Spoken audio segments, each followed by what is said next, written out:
Righty-ho! Good evening, everyone, and welcome back once again to Suzerain on a Thursday. What's happening? Welcome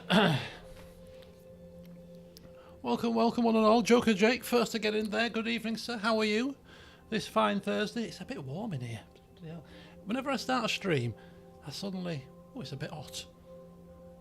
It's been quite a mild day today. It's been about 12, 13 degrees, which is quite a nice spring kind of mildish temperature. It's been absolutely hammering it down with rain, but mild. Good evening, Pete. Welcome. Good to see you. Good to see you indeed. I've got a tiny little bit of flim-flam this evening. I'll bore you with a few little bits because this is a bonus stream. I am finishing probably round about 10ish. It's going to be an early finish, but as I said, this is a little bonus because football was cancelled today. It was our week off on Tuesday. It was cancelled today, and Sunday, my other football day, it's Leeds versus Millwall, and so the organiser thinks that there's going to be a lot of cancellations because there's we live in Leeds, so there's a lot of Leeds fans. So he's cancelled Sunday's fixtures. So this week I have had zero football, apart from yesterday when I put my name down for a kickabout with the old people, with my old footballing buddies who I used to play with quite regularly on a Wednesday, but I've sacked Wednesday off because I play enough football now, not getting any younger, and it's on a hard gym floor on a Wednesday, which is not good for my ankles and knees. So I kind of sacked that off, but because Tuesday was cancelled, I put my name down. And then I found out that Thursday were cancelled, and I thought, it's a good job I put my name down. And then yesterday, Sunday's not on either. I was like, thank God I put my name down for Wednesday. Otherwise, I would have had no football this week, which, it's good to have a rest. But I like to play my football, A, because I like football, and B, because if I play football, it's, for me, because it's a hobby, it's free exercise. If I don't play football, I have to physically do some exercise, which, as I'm getting older, is becoming more of a chore.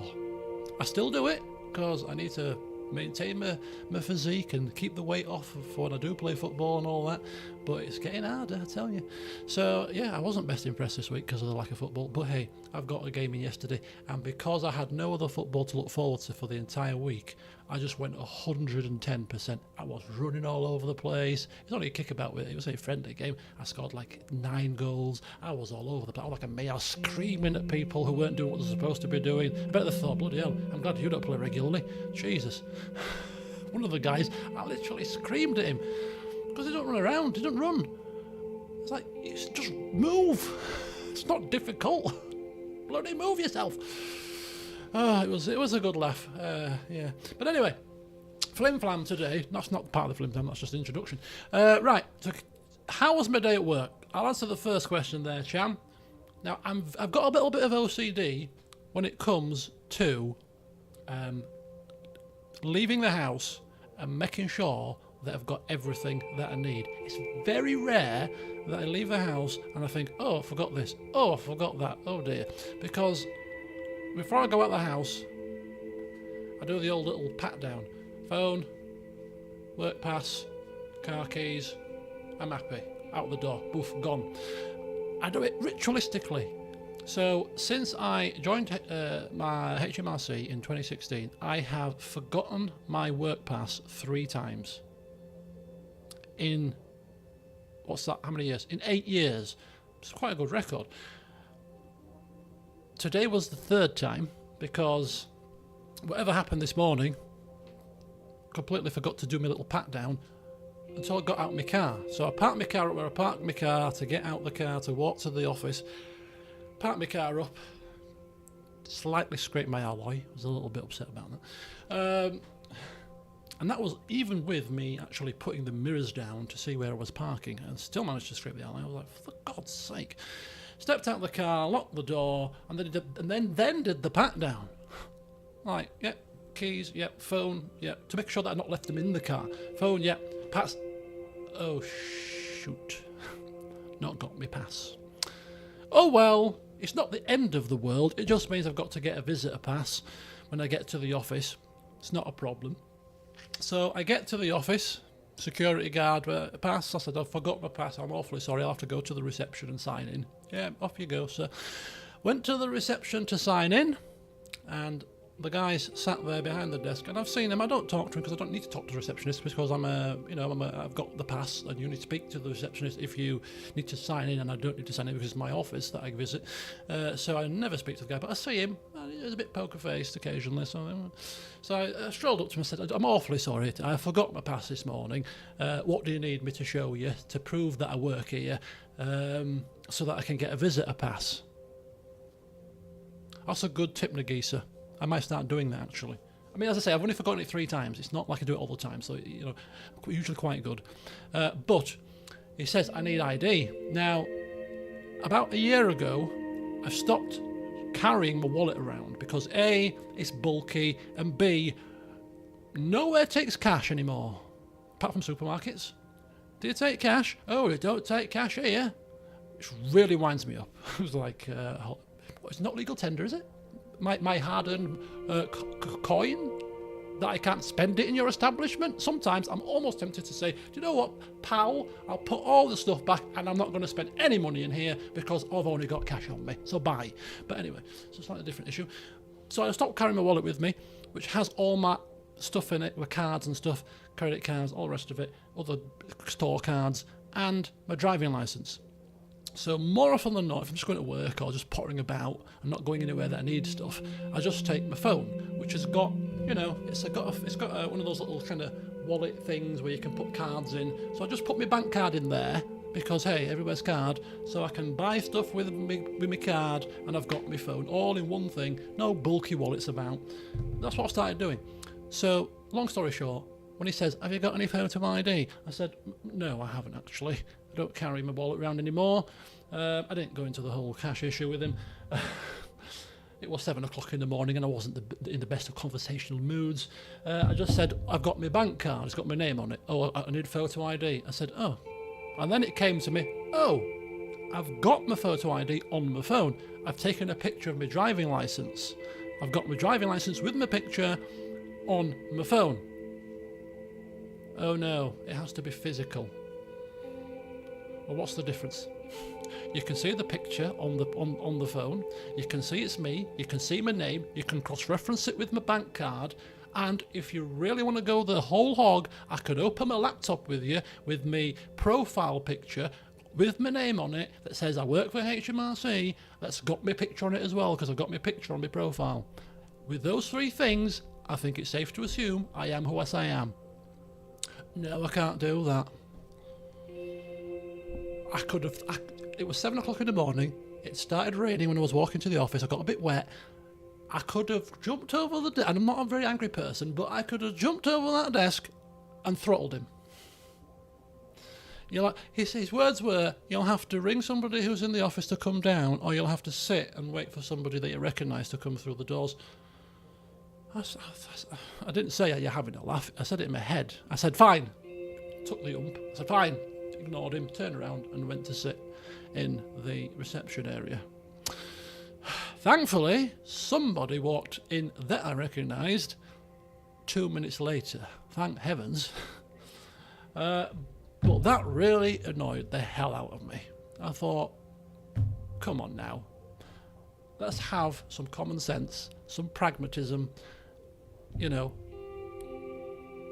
No, clearly not. So that was a great start to the day, ruffled my feathers, but anyway, I finished at half day because it's Cheltenham. So all was well, and I didn't have a lot of work to do today because I've done all my tasks at the front end of the week. I've front-ended my to-do list so that the back end of the week I can kind of just take my foot off the gas a little bit and just potter about and do a few little things. So I was just walking around the office, talking to various people, having a natter, having a gossip, drinking coffee, did a few things, and then had 2 meetings. Very easy day. And I went home, to answer your second question, Jam, to do the horse racing because it's the Cheltenham Festival. Now, so far, I was £80 up after the first 2 days. Today, major, good, say major, like I've won thousands of pounds here. But for me, for what I do with trading, for me, really good day. Because my average day, usually for trading, without I trade mistakes that I do, I'm not like some big, massive trader, maybe about 30, 40 quid. 72 quid today. Oh, I was on it. I was doing all my little bits and bobs. It could have been a little bit more. A couple of little things that I tried to do, I was slightly out of time to get my bet on. But nonetheless, 72 quid. I was really happy with how I was trading today. I felt really in the zone. The racing was really good, and Alex Ferguson's horses won twice. Harry Redknapp's horse won once.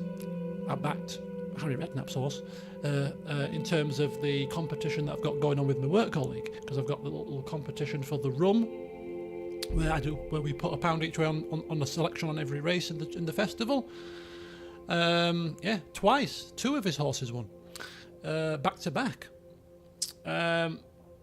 So not only did I win 72 quid, but I got 3 winners today when I was putting the £1 each way on for me and my mate's competition. So I'm also 20 quid up with only a day to go for my bottle of rum. So it's highly likely, unless he gets some big winners tomorrow, because all I'm going to do tomorrow to protect my position now, because I'm that far ahead, is just back every favourite tomorrow and protect my position, because some of them are bound to come in. So he is going to have to go out there, because he can't back the favourites, because I'm backing the favourites tomorrow and getting my bets in early. Saying what I'm saying, backing every favourite. It's over to you, mate. And he's going to have to find some big winners, 1 or 2 big winners to overturn that deficit, because we're only putting £1 each way on. So £20 is quite a large lead. So it's looking good for my bottle of rum for the 4th year running. He might not do it next year. He might think, I'm sick of losing to you now. But I'm also 150 quid up for my own personal trading as well. So I'm really enjoying the Cheltenham Festival this year. Tomorrow it's a big Gold Cup day. But of course, I'm off to my colleagues. Oh, Ladybird, flying around. I'm going to my colleague's retirement do, which I completely forgot about, which is starting at 2. So I said to her, I hope you don't mind, but I'll come and join you at 4. I won't watch the entire day tomorrow, which finishes at 5:30. I'll skip the last 3 races, but I need to watch the Gold Cup, because it's the big race of the day. So I'll watch the Gold Cup, and then I'll quickly get changed, and then I'll fly into town and party the night away until about 11 p.m. So that's my day tomorrow. So all in all, touch wood, so far a very good week. I'm going to play it very conservatively tomorrow with the trading, because I thought to myself, I'm not trading the whole day, so there's less time for me to come back if I make a loss to start with. So I'm going to be very conservative, and plus I'm quite happy with 150 quid profits for the festival. So I'm not that fussed about being aggressive. I was quite aggressive today with some of my strategies, but tomorrow I'm just going to be very conservative. So it might be a smaller profit if any, if all goes according to plan. But anyway, that's the tale of the tape for today. A couple of other things that I just wanted to share with you before we start the session properly is I've been wanting one of these for a little while, because I often go to hotels with work when I'm staying over for managers' meetings or for other little bits and bats that I do, and there's never anything on TV. I don't watch TV at home, so occasionally I might watch something on the hotel TV because there's nothing else to do. But watching anything on a little phone, like a movie or just browsing stuff, it's a bit of a pain. So I thought, I've always wanted a little tablet, but I've just never got around to buying one. So I thought yesterday, you know what? I'm just going to buy a tablet. Just get on Amazon, just flip in, find one and buy one. So one of those unbranded names coming from the Far East somewhere, a name you've never heard of, but the specification of the device is like the same specification as the latest Lenovo that you're paying 250 quid for, whereas I've paid £100. It's just a 10-inch tablet-y thing, but this costs £110. It's a 10.1 screen, so it's just your standard kind of 10.1 size. It comes for 110 quid. This is quite the bargain. It comes and it's got the latest Android 13 things. It's got 128 gig. It's a decent spec. Nothing massively top end, but decent for what I just need it to just to potter about with. It comes with a case, which it's not the best of cases, but it's protecting it, and you can stand it up whilst whilst you're watching your movies. So that's quite cool. So it comes with a case, so I don't have to pay for a case. That's all comes with it. And what also comes with it, which I thought was bloody hell, this is quite a revelation. It comes with a mini keyboard if you want to do some work on it, like a little laptop, and a mouse, all for £110. Bloody bargain. So I've been setting that up this afternoon, and this is going to Turkey with me, and I'm going to give it a proper blasting and see if it's all right. But yeah, and the best thing about this whole situation is it was very easy to set up because I plugged it in and it says, "Oh, have you got an Android device?" I went, "Yeah." It says, "Do you want to transfer your files from your Android device onto this?" Oh, yeah, that'll be a good idea. It took about 2 hours to do it, a long time, but you basically connected them both via Wi-Fi, and the setup on my phone, all the apps on my phone, I've transferred, and my Google account, I've all transferred onto here, so I didn't have to do a single thing. So I've looked, so it's literally just finished a minute before the stream started. So I'm a little bit late today, but it just finished as the stream was about to start. All the apps are now installed, so this has got the exact same setup as my phone. All my emails are on here now, and all the rest of it, all the apps that I need, all for the pricely sum of £110. I thought that was quite a little find. Yeah, so really, really pleased. And of course, I went by the reviews, and the reviews were I think the average review score was 4.8. So out of, I think there was a 200 odd reviews, not the biggest amount, but you know what? When I went in to read the reviews, people were really, really happy with it. And so far, I've not used it in any sort of fury yet. I've not put anything on it that's going to test its proficiency or its power. But if it works and does the bare minimum that I needed to do for that price, I'm just happy that I've got a bigger screen, because as you get older, your eyesight starts to go a little bit, doesn't it? Anyway, there you go. And the final thing before we start is because I had a good day at Cheltenham, and because it's tomorrow's Friday, and because I'm off on holiday very shortly, I thought to myself, I'm in the mood for a little drinky poos. I've probably not got that many calories to spare after I've had my dinner, but I thought, you know what, bugger it, I'm going to have a drink. So today's tipple, folks, cheers to you all, is the last bit of rum from my hip flask, which has been on this desk for about, 9 months. And in here is Wood's Navy rum at 57%. So I've sploshed this in here. A nice healthy home double size. And I've got no Coke, or no sugar syrup, or no bitters. Basically nothing to mix it with. Until I went into the fridge and found the perfect mixer. A bit of, I don't know if you can see it, but a bit of grape soda. So this is Wood's Navy rum with grape soda, which actually is surprisingly nice. Surprisingly nice. I won't say it's as good as Coke, but nonetheless, it's a good substitute in the absence of anything else. Ooh, yeah. It's like grape soda with a kick.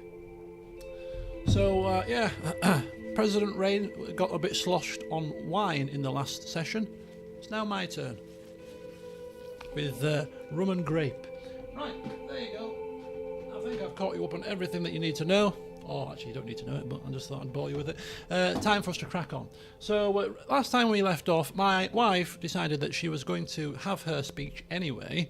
And to be honest with you, the guy that was giving the speech, we didn't like him, so we let her crack on. And you know what? We're back in the good books now. So we are going to have some downtime at home, where hopefully, we can have some chit chat with the family, and that kind of cold shoulder we were getting is now warmed up again, and all will be bright and rosy, because we've got hard work still ahead of us. And if there's one thing, tackling issues and tackling stressful jobs, when things are fine at home, it's 10 times worse tackling all that when things are not fine at home. It's like a double whammy. So, yeah. Let's see what this downtime is all about.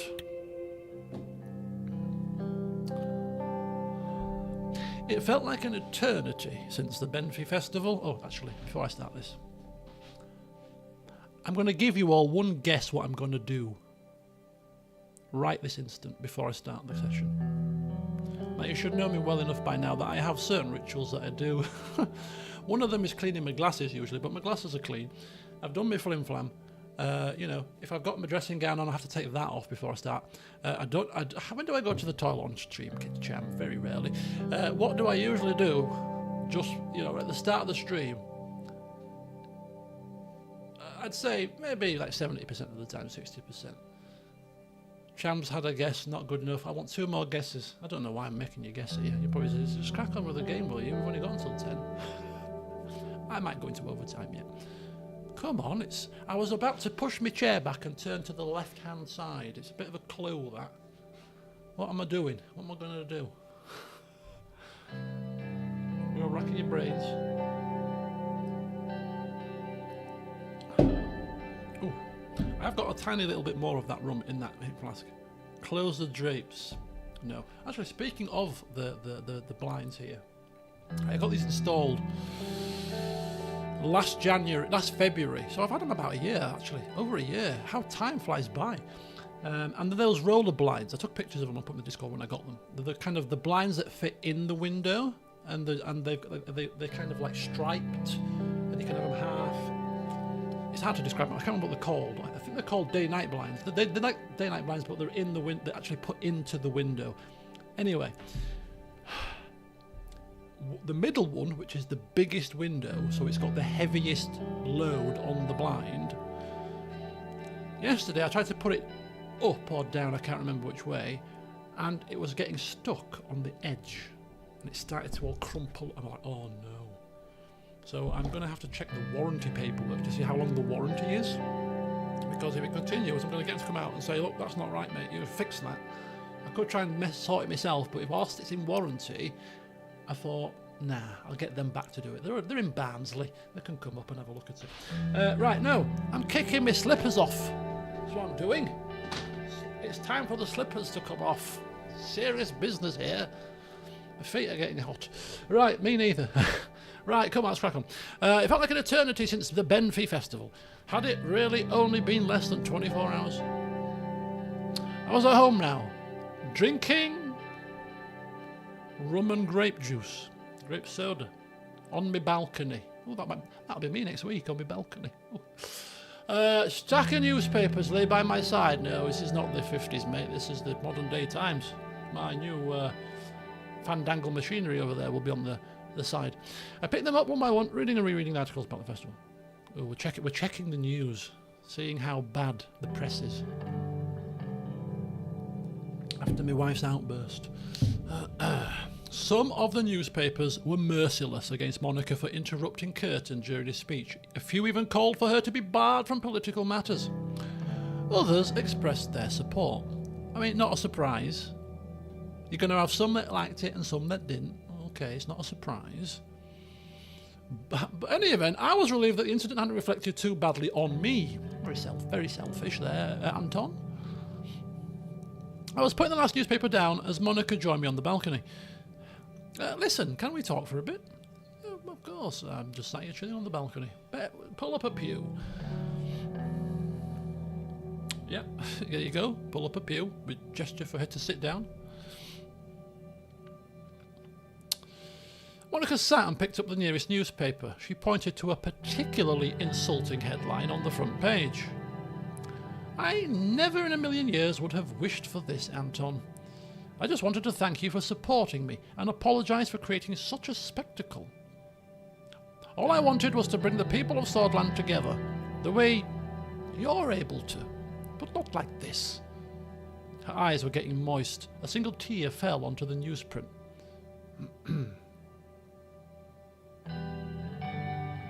Oh, we'll wipe a tear away. Just a subtle gesture, not a word needs to be said. She clasped my hand to her face. Oh, Anton. Her eyes filled with gratitude. I could see she'd slept as little as I had since the festival. Thank you. One more thing. You know how stubborn I am? You stubborn? Perhaps the festival wasn't the proper forum to air my views on women's rights. But I still need to do this, Anton. I want to officially adopt this cause as First Lady, to actually get involved in politics, not just give impromptu speeches. I could even help your education minister with those reforms she's working on. I know this is something you're passionate about as well. Can I count on you? Yeah, no, love. Leave politics to the politicians. Look what damage you've done already to my image. No, of course not. Yes, of course. We're looking forward to working closer together. You're the First Lady, after all. You know, we should be seen as a close-knit unit, singing off the same hymn sheet. Oh, Anton, this means so much to me. Monica hugged me tightly, and I felt some of the past day's tension melt away. Thank you. Yeah. Well, no, technically speaking, she's working with what's she called? Kiara Wilder, whatever she's called.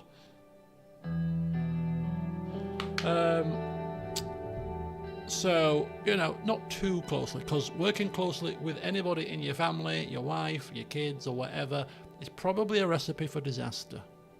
On top of each other all the time. No thanks. A noise came from the balcony door. We both turned our heads to see Dina standing there. Mama, I'm hungry. Let's go to the kitchen, baby. We'll make Papa the best snack ever. Yeah! They left the balcony and returned half an hour later with a large cookie. Dina had written my name in icing on it. As I sipped my coffee and nibbled the cookie... Coffee? Half an hour later, be clapped cold. Is it a fresh coffee? I thought that I had made the right choice. Things were going to get harder, but at least my life at home was somewhat peaceful. Famous last words, Anton. Have you not heard of commentator's curse? One should not mention these things out loud or even in one's head, to be honest with you. Because ultimately, the complete opposite will tend to happen. Just a tip. I speak from experience. Right, news time! What's in the papers today? Let's have a look. I can't control my mouse here.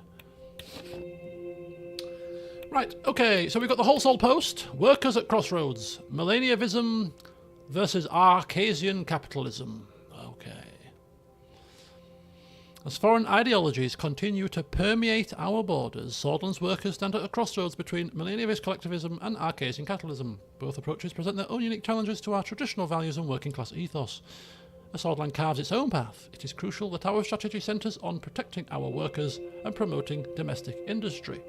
Striking a balance between economic progress and safeguarding the dignity of labour is a crucial task that lies ahead of us. I think we're doing quite all right with that balance. I think we're doing not too shabbily. I mean, I'm biased. The Economists. Skilled immigration, a catalyst for economic growth. As Swordland navigates its economic future, attracting top talent from abroad could be the key to sustained growth. A recent study revealed that skilled immigrants contribute significantly to innovation, job creation, and overall economic development. Moreover, these talented individuals boost competitiveness, often filling roles in sectors facing a domestic skills shortage. However, it's essential to balance this approach with investing in domestic education and training programs, thereby equipping homegrown talent to compete on the... Again, I think that's what we're doing. We have kept immigration relaxed, despite the election promise, but we've kept it relaxed after that meeting, which we weighed up the pros and cons, but we are increasing our funding into education. So again, this is what we are doing. And here we go, the Shaven Times. The First Lady steps up. Benfey Festival is now in full motion and the festival goers are enjoying the many attractions set up. However, this year's Benfey Festival started eventfully. Mayor Lest's opening speech was interrupted by the First Lady Monica, who stood up to the remarks made by the Mayor after he declared the festival's activities perversions. The crowd absolutely loved the response from the First Lady, leaving the mayor embarrassed. Get in there, Monica. Marcel spun that wonderfully. ATO stability rocked by Quinal's potential departure. Rumblings from Quinal suggest an intention to abandon their ATO membership, reverting back to an observer status. Such a move could cause a significant shift in regional power dynamics and alliances, threatening the stability of the ATO. The potential exit of Quinal not only poses questions about the unity and effectiveness of the organisation, but also invites speculation about the wider geopolitical implications. 1 second. I just want to charge this device because it took a lot of battery power because I had to keep it open to do the transfers.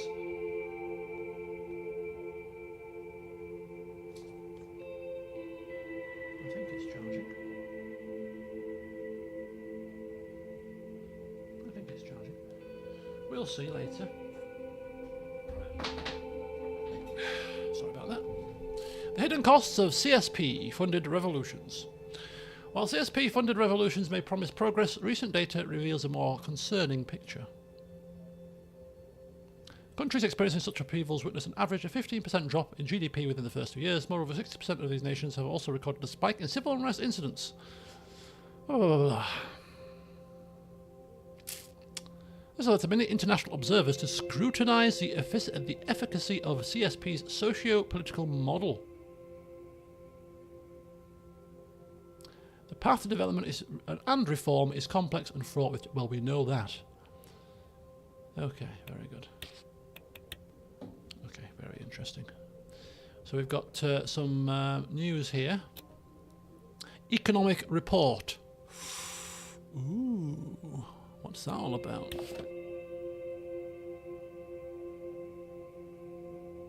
The recession is deepening and the financial system is headed towards a potential collapse if we don't take serious action. Is that because we're handling things badly, or is that just in general the recession in the wider world is deepening? Because our growth line has actually improved since the game started. Still not positive yet, but it's less negative, which is something. Ooh. Ooh, okay. In fact... I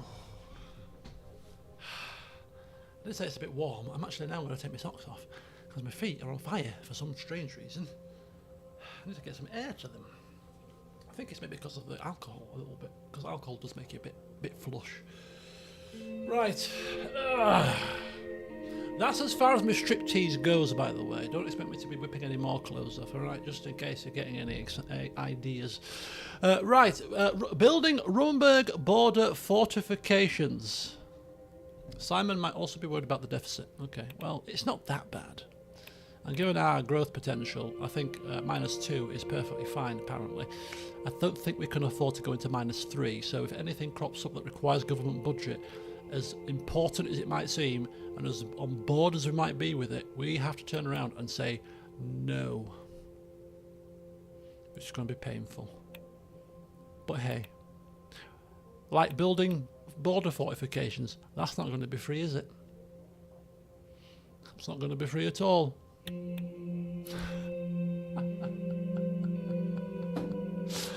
The military, who we have glossed over many times, who we have ticked off several times. Iosef, we don't see eye to eye on a lot of things. He thinks it's because we hold a grudge when he, kicked us out of the army because we let refugees in when we were a young whippersnapper. It's nothing to do with that, really. Believe what you will. It's because we don't want to invest in the military. We're going for a more diplomatic approach. As crazy as it might be, it might bite us in the arse, but hey, we'll have to live with that if it happens when we're subjugated. Okay, so they want funding to plug the holes in the defences at the Rumberg border to the north. Mr. Gallard advises us to accept the offer. Now, Mr. Gallard is not stupid. Oh, no. Can we realistically go into -3? This is quite important. When Mr. Gallard... Oh, somebody's ringing the doorbell. Give me 1 second, because my mum might not hear it.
Diddly-doo.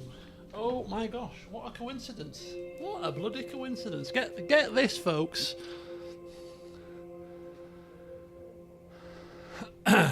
Right, okay, so it was the next door neighbour. Now, it's just it's sometimes weird how these things how timings happen. But basically, she's come round to tell my mother something, but she's brought something round for me to try on a day where I've decided that I'm treating myself to rum. I've just drunk 57% Woods Navy rum with some grape soda. The next door neighbour, who's just rung the doorbell, and you see me leave, has brought round for me a little gift. This little gift that she's brought round for me to try, and when she told me this, she told me it like I was going to be surprised, shocked, horrified maybe. She says, this is called Cut to the Smoke rum. That's a decent glug. That's more than a double in there. This is Cut to the Smoke overproof rum, she said. It's 63%. Now, as you will all know from previous party streams, I'm not that unfamiliar with drinking overproof rums. So I said to her, oh, thanks very much. I like Cut to the Spice, which is a regular rum, sweet, really delicious. I've not tried the Cut to the Smoke, and certainly not the overproof version, so thanks very much, I'll give it a try. Could be one to add to the old collection. He said, oh, but it is overproof, you have to be careful. I said, you're speaking to somebody that drinks rum, Alison. I said, I drink 63% rum quite regularly nowadays, and in fact I've drunk a rum that's 74. She went, oh. So I said, but I will drink it, and I'll tell you how it tastes. And then, this is why I brought it upstairs, because I'm going to drink it now. In for a penny, in for a pound. And then my mother said, again, uncanny. She says, you do realise... oh, it is very nice of her. I will definitely thank her for that. I have thanked her, and I will obviously tell her when I've drunk it what it tastes like. And then my mother said, you do realise, because I said, oh, but there's nothing to drink it with, so I'll have to drink it tomorrow before I go out into town. And my mother says, you do realise that there is ginger beer in the fridge? I said, what? I've just drunk rum with grape soda. I didn't realise there was ginger beer in the fridge, otherwise I'd have had ginger beer with this. So, out of complete coincidence or fate or whatever you want to call it, my neighbours brought round an overproof rum for me this evening, and my mother has surprised me to tell me that there's ginger beer in the fridge. And if that's not a sign that today is a day that I should be enjoying a tipple after the horse racing, I don't know what is. Anyway, cheers folks, I'll pour that in a second into my glass and enjoy that very shortly. This might be a short stream when I'm laid up snoozing halfway through it, because I haven't eaten yet either, so I'm drinking on an empty stomach, which is not good. Oh, the pot smoke. Let me tell you about the pot smokers, Nagisa. I've completely forgotten.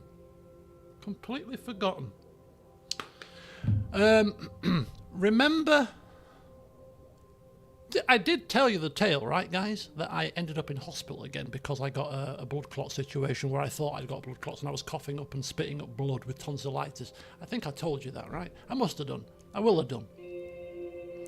And I went down in an ambulance, remember? Did I not mention? I mentioned it. I'm almost certain I mentioned this. About a month ago, maybe a month and a half, I ended up coughing up blood again. A big globule came up. I was spitting blood up for ages. I had a panic attack. Ran home from my mate's house. I was watching Pulp Fiction. I'd had a few drinks. Rung the ambulance. The ambulance came. Took me to hospital. I had all the scans. Everything were fine. It was tonsillitis. Tonsils were bleeding apparently, or likely cause. What I failed to mention was when I was running home in my state of panic, I turned into my street and I initially thought there was an ambulance in the middle of the road. And I thought, that's uncanny because I'm about to call you. And then after I got my eyes focused in the shock of seeing a big van in the middle of the street, it was actually a police van. And in the police van were 3 people, individuals being checked out, and by the front of the police van parked up was the white car. One of the neighbours had rung the police to say that she's got a child, this car's pulled up every night, they don't know what they're doing in it, but she's scared. So they came within the hour, and turned them all over, stopped them, checked them out. Now, they were in that police van for a good 45 minutes whilst I was waiting for the ambulance. And then thankfully the ambulance came. I went out into the ambulance, got taken away in the ambulance. So hopefully the people that saw that and saw me return home from my mate's house didn't think I'd rung the police. Saw me go off in the ambulance. So hopefully they thought, oh, well, he's gone off in the ambulance, but yeah, something's happened there. But anyway, since that happened, they've never been back.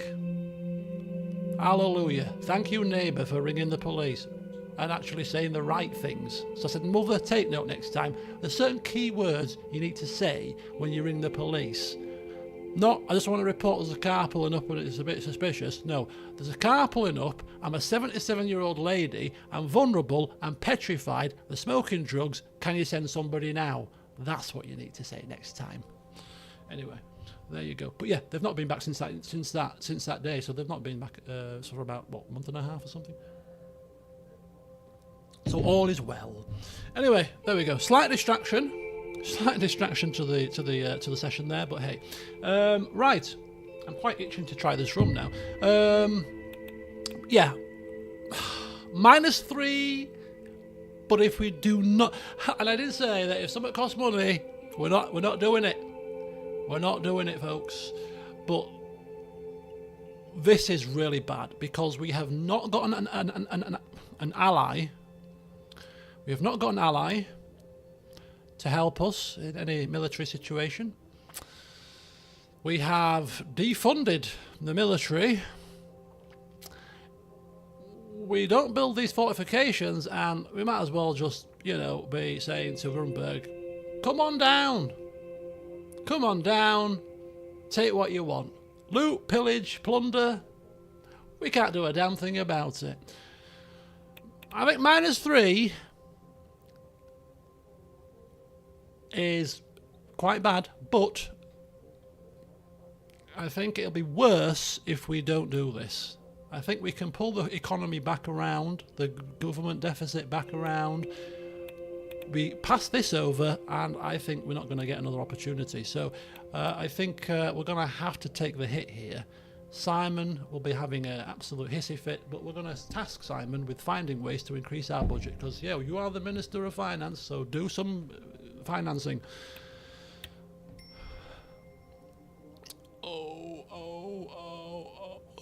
So these are the assignments. These will be the border posts. Government budget decreased. It's fine. There we go. Border reinforcement. Border reinforcement. Border reinforcement.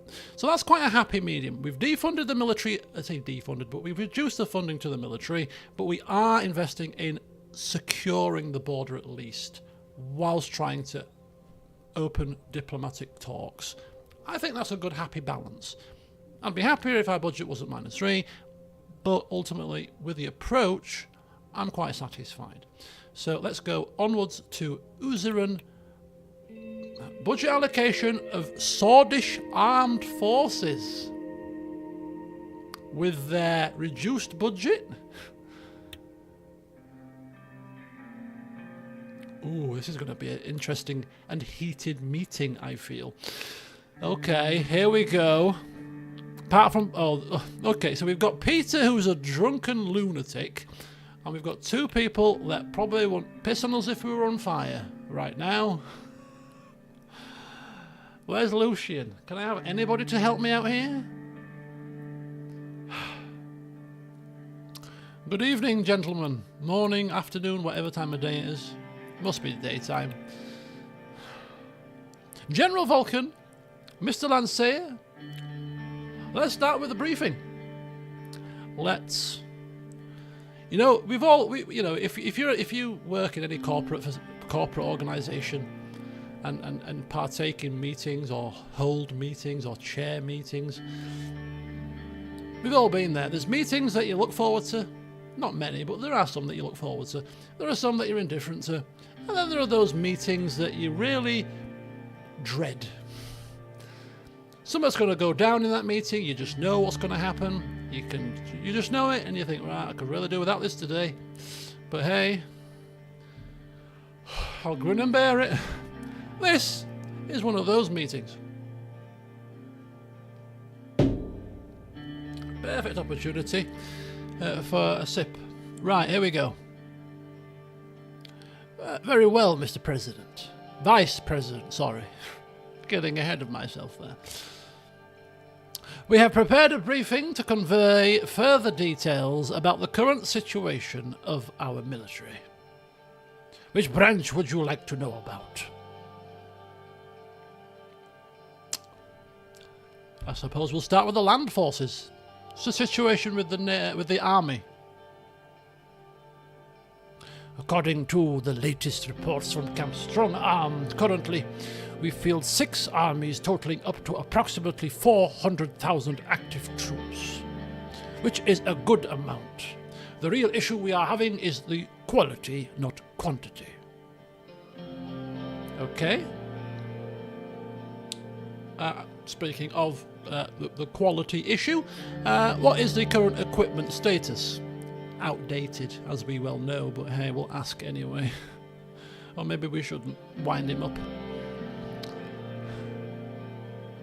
Our army is quite outdated by today's military standards. Most of our equipment is 2 decades old. To make up for our lack of modern military equipment, we resort to a large number of soldiers, which is not really a long-term solution. I have been trying hard to reduce the negative effect of this problem. We don't need a modernization program.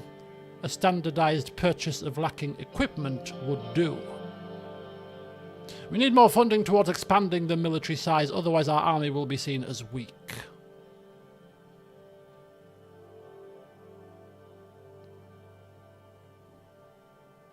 Okay. And out of interest, how do we compare with other armies?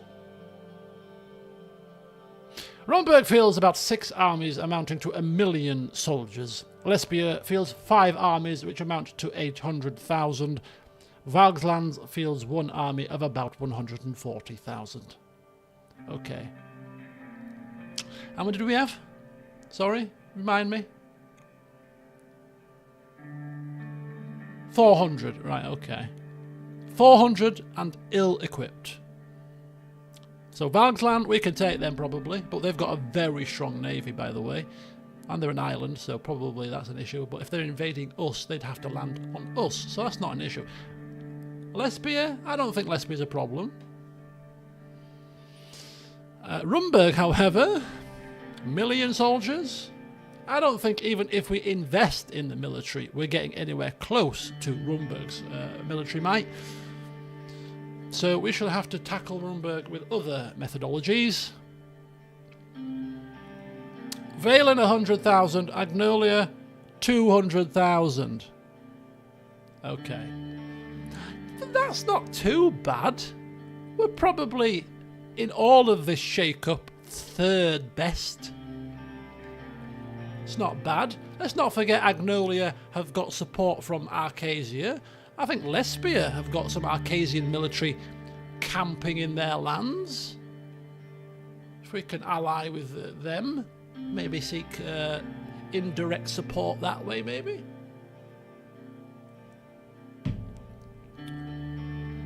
The sheer size of Rumberg's army is because of their forced conscription laws. They are able to afford such a large force due to their massive gold reserves, which significantly came from Rhaetia over the past decades. On the other hand, the Lesbian army is the most advanced, followed by the Valgslandian army. Both of these countries put lots of money in modernizing their military. So Valgsland's got 140,000, but 140,000 advanced and modern. Okay, that's fine. So Lesbian with 800,000 and advanced. I'd be actually more concerned about Lesbia. If they've got advanced and numbers as well. Where is that army deployed? The first army is stationed at the Lesbia and Valen borders to protect the way into the central regions of Swordland. The second army, our largest force, has been situated by the Rumberg border, as you can imagine. The Second Army has a large mountain commando force and is the most adequately equipped army to face Rumberg. The Third Army is near the Agnolian border and the coastal areas facing Valsland. Due to our better past, our coastal defence force is always on alert. The decimation of our fleet still is not forgotten. Okay, let's talking of fleets. Let's get to the Navy, shall we? Our Navy currently constitutes 59 vessels, with a total of 60,000 sailors and support staff.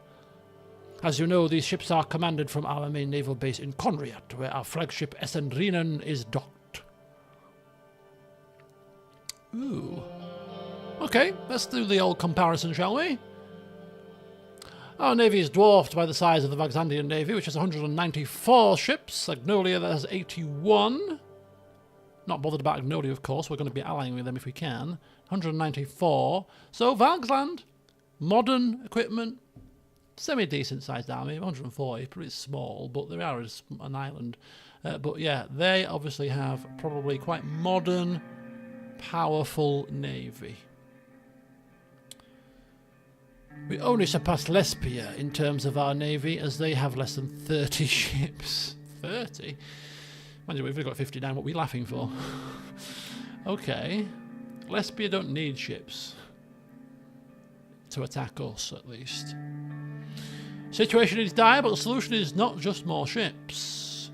To make a truly better navy, we need to equip our ships with modern radar and sonar systems. More outdated ships wouldn't mean much. Okay.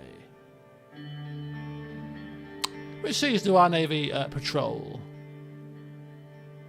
Valgsland will be a more powerful ally than Agnolia. But we didn't get an option for Valgsland, though, did we? We got an option between Agnolia and Valen.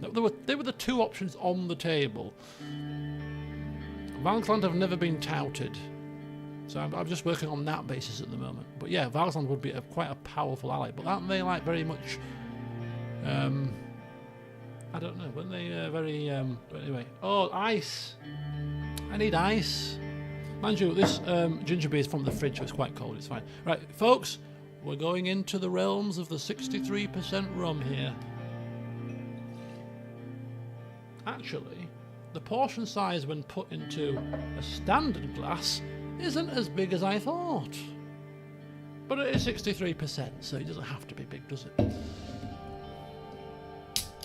As our advisors are telling us here, it's quality, not quantity.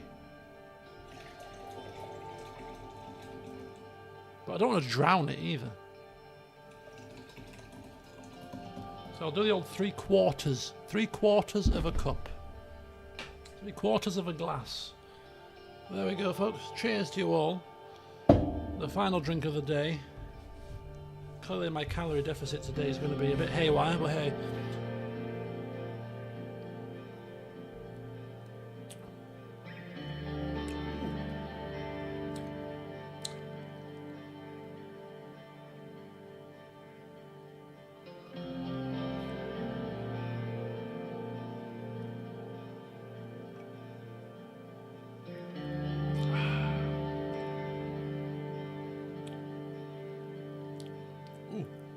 Now, oh, cheers, John. Cheers indeed. Interesting. Let me just turn this down for a second. I'm going to have to try this again. I'm going to have to buy this. Now that I know it's a thing, it's 63%, it's overproof, it's cut to the smoke, and I love cut to the spice, so it's the same brand. So I'm going to have to get some of this after I come back from Turkey.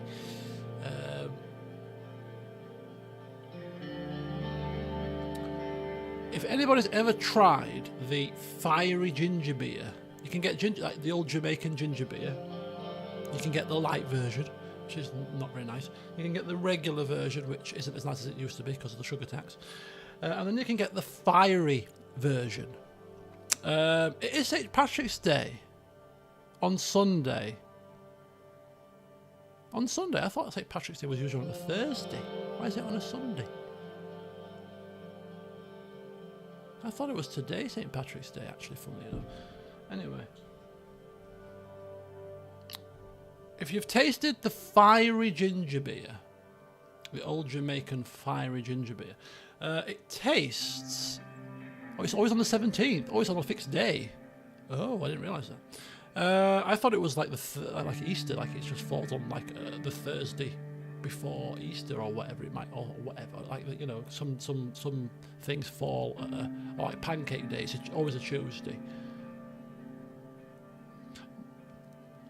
The only reason why I know it's coming, or usually on a Thursday, is because it's usually on the Thursday at Cheltenham. It's St Patrick's Day. And today's the Thursday of Cheltenham, so hence why I thought St Patrick's Day was today. But nonetheless, yeah. But to digress slightly, if it tastes, this rum with this ginger beer in it tastes like the fiery ginger beer. It doesn't alter the taste of the ginger beer, so I can't really taste the rum. I'm just tasting ginger beer with a fiery kick at the back of the throat, which is interesting. So I need to try. I just need to buy a bottle of it because I need to try it with Coke. Maybe try it in some cocktails, get the proper flavour. Because at the moment I'm just tasting ginger beer.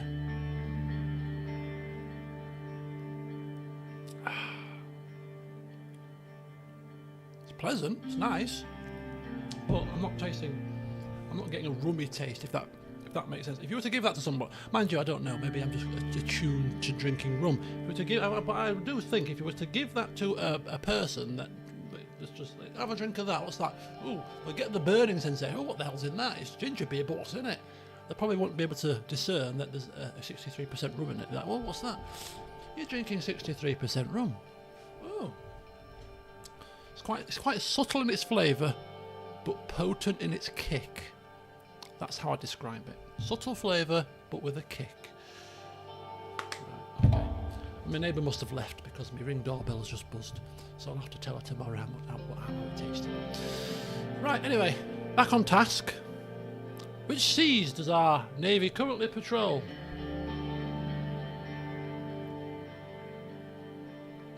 The Markian Sea, the Grey Strait, and the Antician Sea, which is basically all the seas surrounding us, which is an obvious question, really.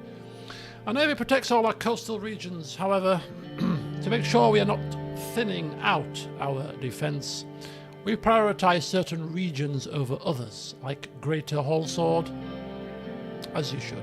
It's the capital, after all. We often patrol the routes that are close to the shipping lanes, especially Markian Sea and the Grey Strait. The amount of cargo that goes through that area is eye-opening.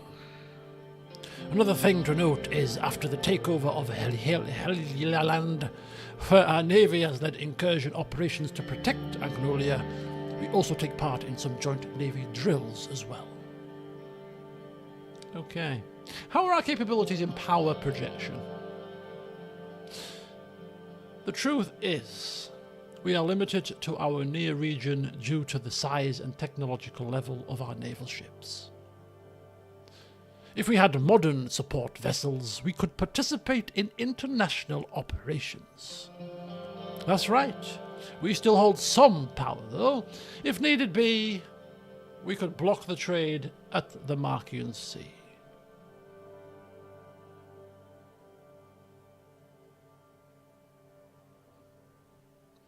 To make up for our weakness, allying ourselves to a naval power could also help protect our seas. What, like Valsland, for instance? Springs to mind all of a sudden. Okay, interesting. Okay, other branches. What about the air? What about the Air Force? Do we have an Air Force? Our Air Force currently has 410 planes in the inventory, out of which only 140 are jet planes that are not in great condition. 30,000 pilots and support staff work in the Air Force, and they are commanded from the Mark Air Force Base in Erleroy. Okay. What's our operational capabilities? Dire, probably. Our planes can bomb targets within 400 kilometers radius of their airfield. They have medium-range and semi-effective nighttime bombing capabilities. At any time, we can field 7 air wings composing a total of 130 aircraft that can operate in combat duty. This is enough to subdue most targets. In terms of our bombing capability, we have an average of 100 meters of precision. This is not great, but it is still within the effective radius of the bomb. pilots. Sounds like our Air Force is probably in the best shape of the three branches. So if we're looking at divvying up funds, I think the Air Force can stay as it is. We can't guarantee that we can ally with Val's land, otherwise if we could, we'd probably not focus on the Navy either and plump our funds into the Army. If we even have that option, but we'll see. Experience. How experienced are our pilots? Our pilots, average experience. They have a total of 450 hours flight time with their craft before they are qualified. This gives more than enough time to get used to it. This is low compared to 1,000 to 1,500 hours in other countries like Arcasia, United Quintana, Lesbia, and even Val's land. Hey, what I say is you can't be on-the-job experience. 1,000 hours of training? Whoopee-doo. You can train till you're blue in the face, but when you're put in the face of danger...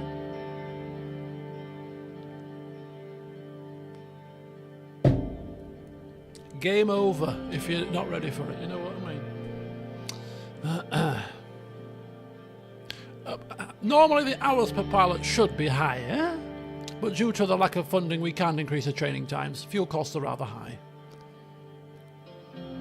Okay, so how does our Air Force work together in synergy with these other branches of military? The Air Force is trained as an independent tactical support branch, which means it assists other branches but doesn't collaborate. This does cause some issues like friendly fire and misclosed air support opportunities. There are ways to improve collaboration with joint operation rooms. Something to think about, surely. Okay. I think we've exhausted all of our briefings. He clears his throat as I need to clear mine. To say that the Ministry of Defence is furious about the reduction of the military budget would be an understatement. This was a betrayal in our eyes. At the very least, you decided to fund our new border fortifications against Rumburg. Oof. This will help our defence situation to some degree. Units have already built dozens of pillboxes and trenches with tank traps, but it is not enough. If I didn't know better, I would say you are intentionally trying to weaken Swordland, Mr. President. Now, Iosef, that's quite an accusation.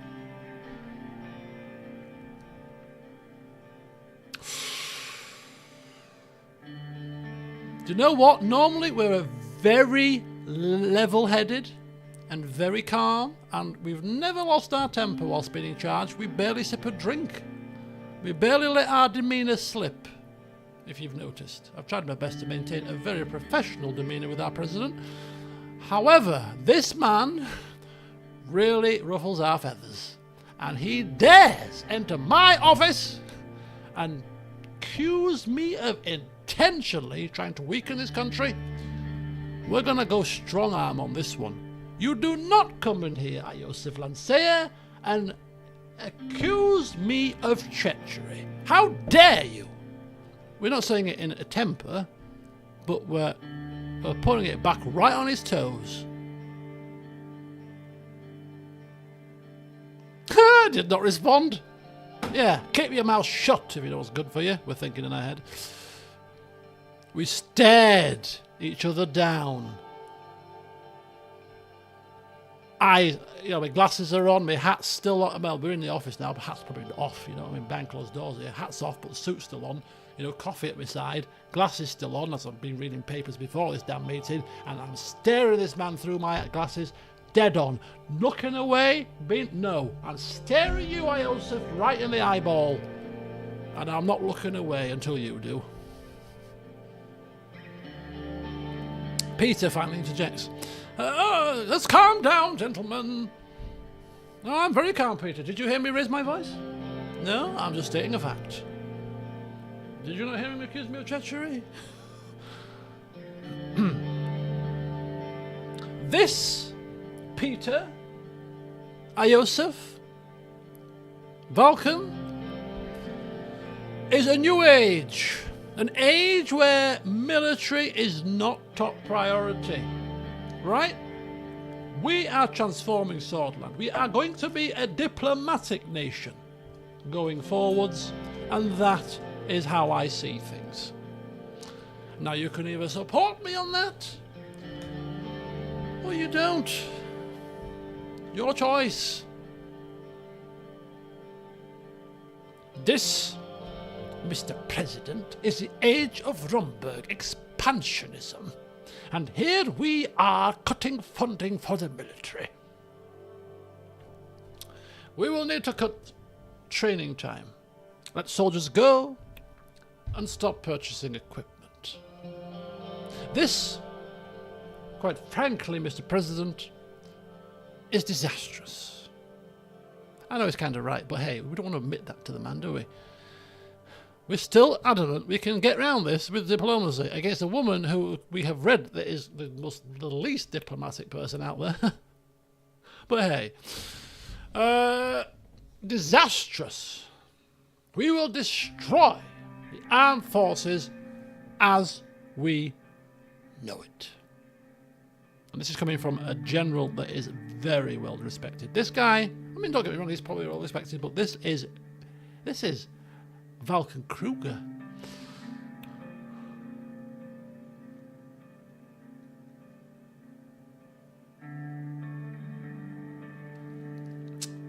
And now we're going to pay them a backhanded compliment. Listen, the military shall have to make do. The budgets have been allocated. I couldn't provide everything to everyone. And you two, most experienced of military leaders, I'm sure you can find ways to make efficiency savings. Do not expect the Swordist armed forces to be capable after these budget changes. His voice is getting louder and louder. Gentlemen, please calm down. Please, let's just be calm about this. No need to cause ruckus. Tell that to the hundreds and thousands that will lose their employment and the Honourable General Staff of the Armed Forces. Gentlemen, I have not intended to insult the armed forces. There is simply no resources left. I have literally plunged us deeper into debt to provide for the border, strengthening the borders. I am trying my best to stretch my budget to manage the entire country. What can I say? You don't mean it, but it has been done. We expected much more from you, Mr. President. You have let us down. Let's hope that our enemies won't realize our weaknesses. Iosif and Vulcan were angry, okay, we gathered that, but there was not much that could be done about it. The meeting was concluded as the sun set over the concrete jungle that was Holsword.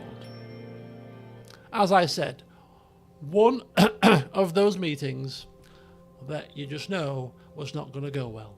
But I think we did as best we could. We were never going to end up winning in that one, were we? We were always going to upset somebody, no matter what we said, no matter how we tried to smooth it over.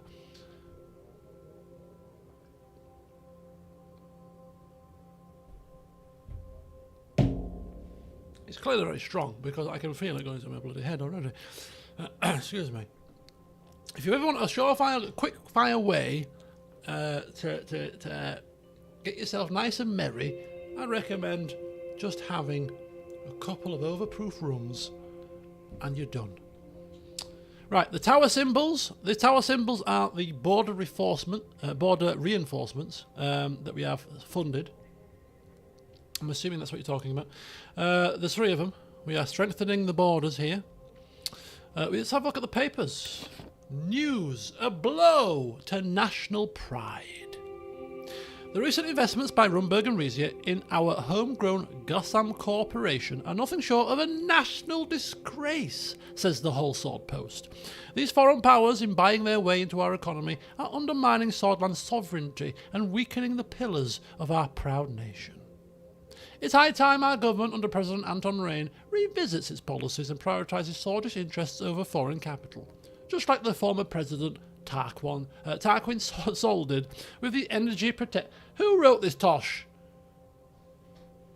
Who wrote this nonsense? Whole Sword Post.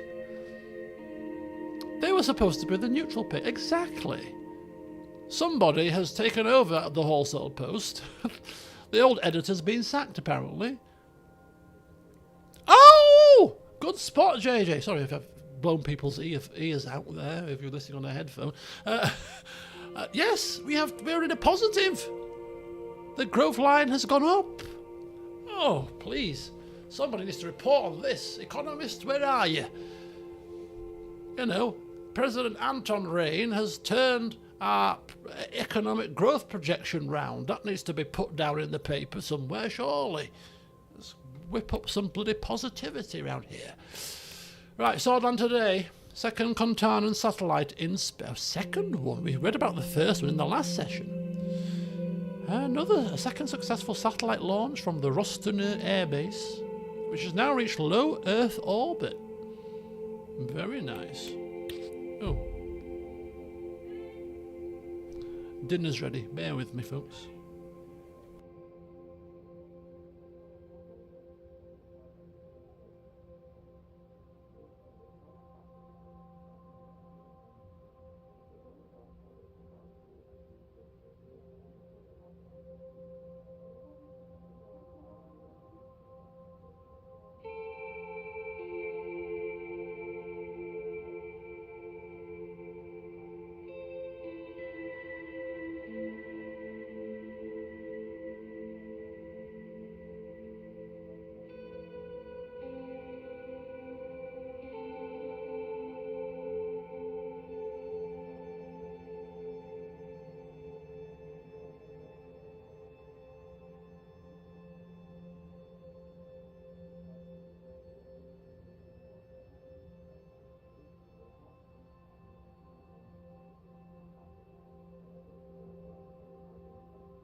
Thank you, Pete. Thank you for that. Right. There you go. You can see that. Grooney, we invested in crop research. And I was just saying that we're going to read that. Governor Bron, massive protest. But look how many briefings are in Berger. Look how many briefings are in Berger. This situation could be coming to a head.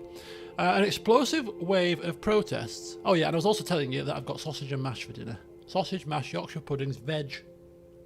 And it looks quite calorific. So to combine that with me little evening festivities here, I think my day is a write-off when it comes to calories. So I was just saying that Saturday, Sunday, I'm going to have to exercise 10 to the dozen. Anyway, Shelley, good evening, sir. How are you?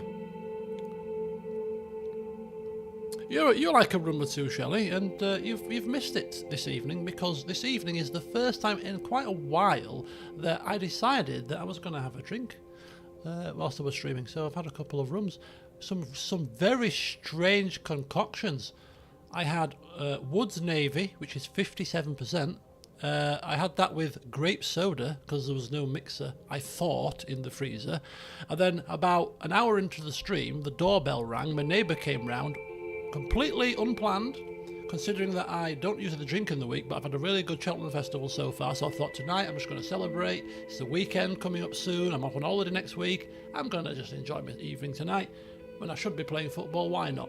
And she brought round for me a 63% rum, which I've never had before, called Cut to the Smoke. Cut to the Smoke Overproof at 63% for me to try.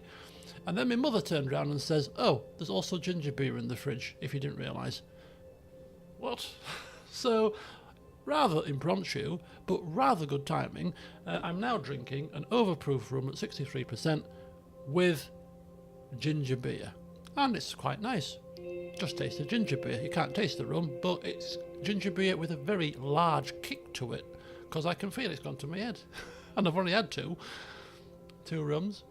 But anyway, there you go. Churchill Maduro cigars are great with rum. I don't smoke, so that wouldn't work with me. But, first of all, I had asthma as a young child, and I've never been interested in smoking, but with my blood clots in my lungs kind of situation, don't want to tempt fate, you know what I mean? But there you go. So there, so I can recommend Cut to the Smoke. It's strong, but it goes well with ginger beer because it's not. If you've ever had an overproof rum such as Ray and Nephew's, it tastes like turpentine. It's strong and it tastes horrendous. Whereas this in ginger beer, very smooth. Just taste the ginger beer. But at the back of the throat, as it goes down, you know there's something in it. Right, what we're saying about these protests. I was just catching you up, Shelley. There you go, you've caught up now. An explosive wave of protests has swept through Berger. People are taking to the streets to demand an end to the governor. His discriminatory... Felix Bron, his discriminatory... Have we seen this guy before? He's not even got a picture.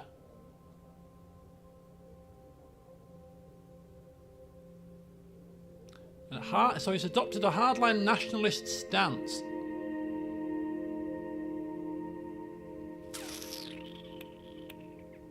In 1941, he was appointed the governor of the special zone of Berger. So, yeah, very much a nationalist, down with the Bludish people and all that kind of jazz. But yeah, his discriminatory policies against the Bludish are causing issues. The governor's decision to arbitrarily surveil Bludish citizens under the guise of countering the BFF has created a culture of fear and intimidation in the community. The actions of Felix Braun betray a deep-seated prejudice and disregard for the human rights of the Bludish people. And I don't think I would disagree with that assessment, actually, to be honest with you, because we're thinking that ourselves. The government policies have nothing been short of a witch hunt. Don't tar us with that. He's independent of the government. We can't really interfere too much, I don't think, with the Berger situation. It's a special zone. He sits outside of the government. Unless we have a power to remove him, which doesn't, I don't know, it's never come to my attention. Unless they're talking about the distant past, which they could well be, to be fair. I mean... we vetoed the whole Swordish only religious sermon stuff. Oh, Thursday evening Disco Elysium session. I know you were going to wait till you finish the game to tell us about what you think, but any inclination? I did start a second playthrough, but I never got round to finishing it because I hate playing games single player nowadays, and I can never do it. And I tried, and you know, but obviously the game has changed a lot since I first played it, and the voice acting on all of the game. When I first played it, there was no voice acting for a lot of it. I really like the game, and playing it a second time and seeing the little tweaks and little additions and things. At some point, I would like to play it all the way through for a second time. But yeah, it gets my vote. The game gets my vote. Really good writing. Yes, there was a lot of non-voice acting. A lot of the narrator, or the narrator voice that voices out the savoir-faire and all the thoughts that go through your head, all the different, things. What do you call them? I don't know what you even call them, but all, physical, chemistry, and all the rest of them as you pinging through your head. All of that was not voiced. It was, yeah. So all of that was added with the definitive edition. So there was literally minimal voice acting when it first came out, when I played it. So yeah. Anyway, moving on.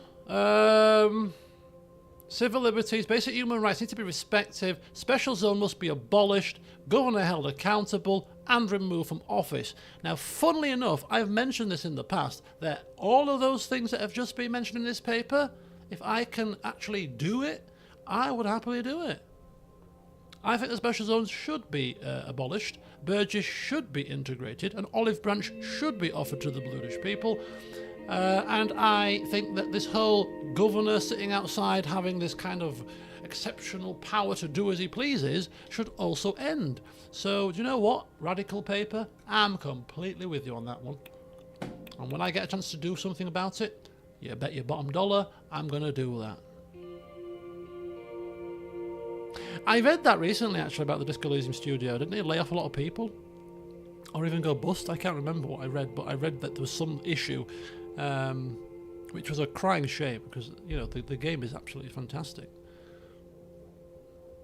And, of course, I'm a sucker for music, and the game's music is particularly good. It's not complex or anything like that. It's not fancy. It's simple, but what it does very well. Geopolitico. Rizia invites Rumberg's Royal Emerald Energy into Gasson.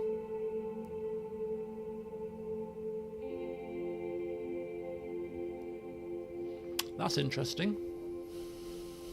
It's like we've gone into a partnership with Rizia, and Rizia, who are ultimately spies or, agents for Rumberg, have turned to Rumberg and said, listen, Rumberg, we've got a way in now.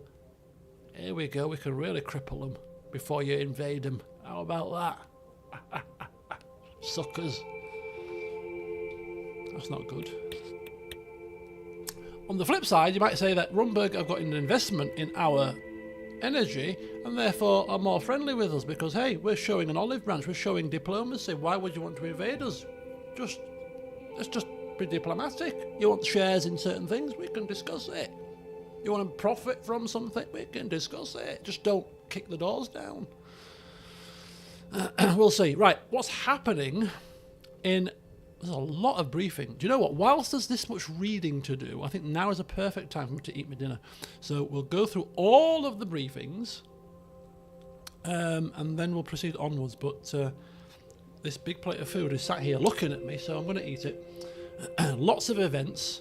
We've got international events, which we won't do anything with.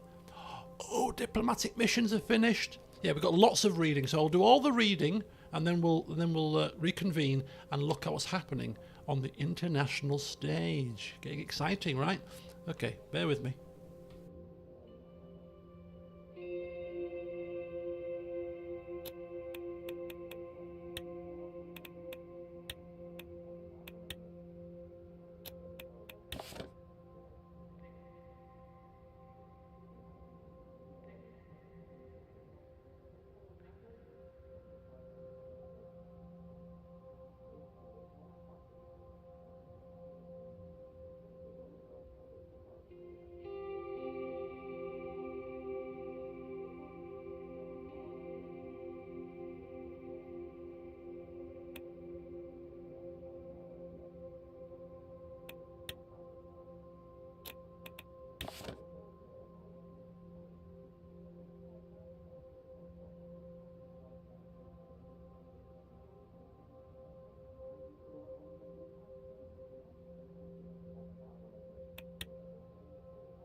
Righty-ho, folks.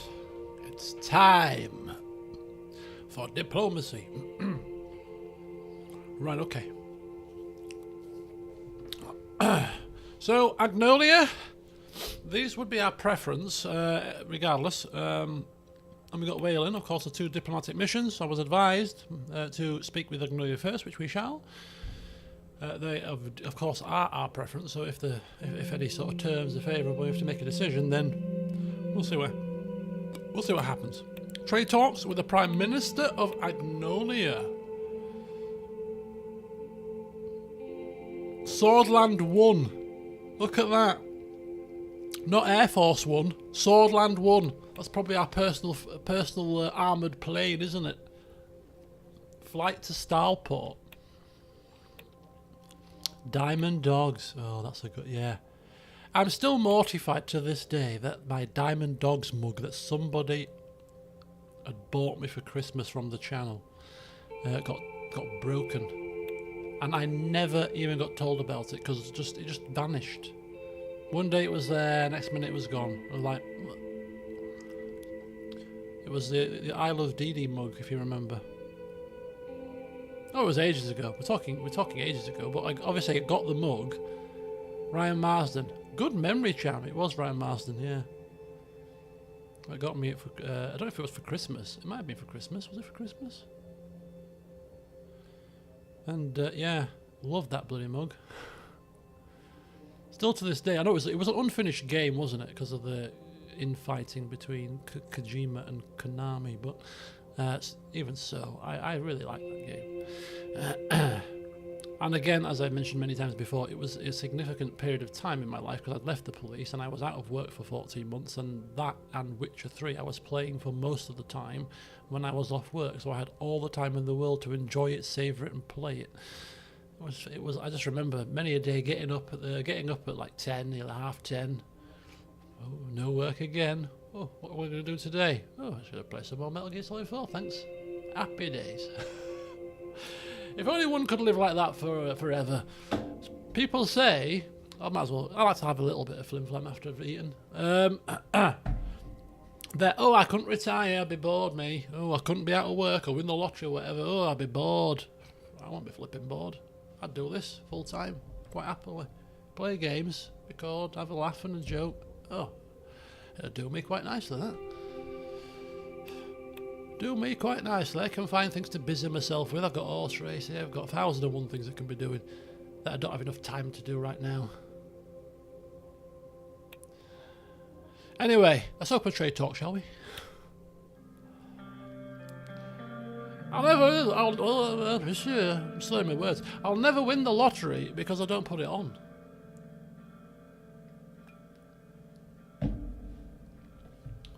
Although I will admit, for anybody in the UK and listens to Heart Radio, they've got a competition going at the moment called Make Me a Millionaire.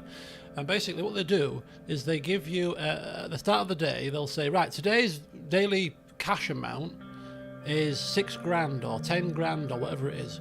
And when they play a certain klaxon before a song, that's the song that you've got to ring up on, give the name of the artist in a text message, and then if you're lucky, you get picked to ring up, or they'll ring you back or whatever, and they'll give you a decision. And the decision is, are you going to take the daily amount of 6 grand or 10 grand, or are you going to turn that down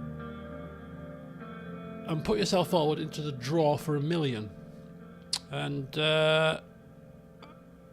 I don't do it religiously because I don't listen to the radio, but if I'm driving home from work or whatever and the klaxon sounds, I'm thinking, oh, it's uncanny timing. I've put the radio on for all of 10 minutes today, and the 10 minutes I've put it on, the klaxon sounded. Could be a sign. So twice this month I've actually submitted an entry. Text message, text the number, put the name of the artist, £2 a text. Thinking, well, you never know, do you? There's probably a better chance of winning that than there is winning the lottery. And now I got a phone call back, clearly not. It's expensive text, yeah. But a lottery ticket's £2 nowadays, so it's the same as a lottery ticket.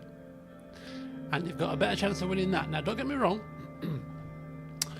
if I was to get through and there was to say to me, right, Mr. Damien, do you want to win, be in the draw for £1 million, or do you want to take the £6,000 or whatever the amount is? I'd be like, I'm taking the amount, please. You can keep your £1 million draw, which I'll probably not win because I'm not the luckiest person known to man. I'll just take my money. Unless it was, in my head, I've said to myself, if it was ever £2,000 or less, the amount that they were offering, if it was £2,000 or less, I'd turn it down and say, just put me in for the $1 million for £2,000. I'll just put me in for $1 million. If it was £3,000 or more, I'd probably take the money. I think £2,000's my cut off for turning down free cash. That I could, because obviously it's not free in terms of putting yourself in with the chance. You know, a couple of days it's been £10,000. I'm like, I will not turn down £10,000 to be put into a draw against. By the time you get to the draw, there's probably going to be about 20 people in it. 1 in 20 chance of winning $1 million versus a guaranteed chance to win £10,000.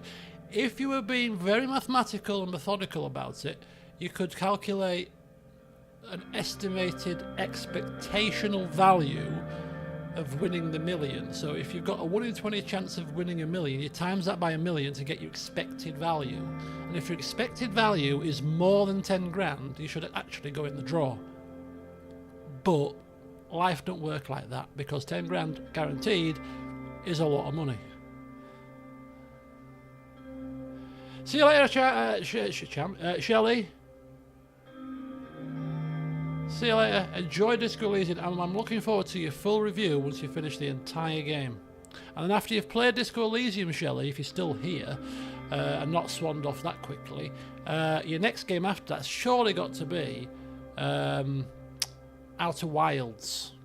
It's another game you need to play that I'm intrigued to hear your thoughts on, because I think you're going to like that as well. In fact, I think you'll love it, given that you loved... what was the game that you convinced me to play? Obra Dinn. Very, very Obra Dinn vibes. Right, anyway, have a good one. 1 in 20 is pretty good odds, to be fair. It is. It depends how many people are in the final draw, but I think last time they did it, I think there was about 20 people. So 1 in 20 chance to win $1 million, expected value-wise, is going to be better than £10,000, because 1 in 10 is £100,000, so 1 in 20 is 50. So the expected value of winning the $1 million is expected winnings would be £50,000 in a 1 in 20 chance to win $1 million, which is better than 10. But it's between winning nothing or winning that, isn't it? So it's kind of like, well, yeah. I'll do the occasional scratch card when I'm with my mate on a Friday or Saturday. We go to the shop and it's like, should we get a scratch card today? Yeah, I'll get a scratch card.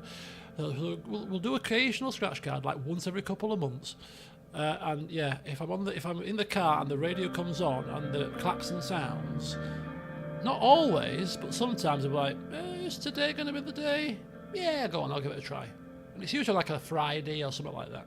If it's like a dull and dreary Monday, I'll probably be like, yeah, I can't be asked. Anyway, there you go. No more flim flam now. Let's get to the important stuff.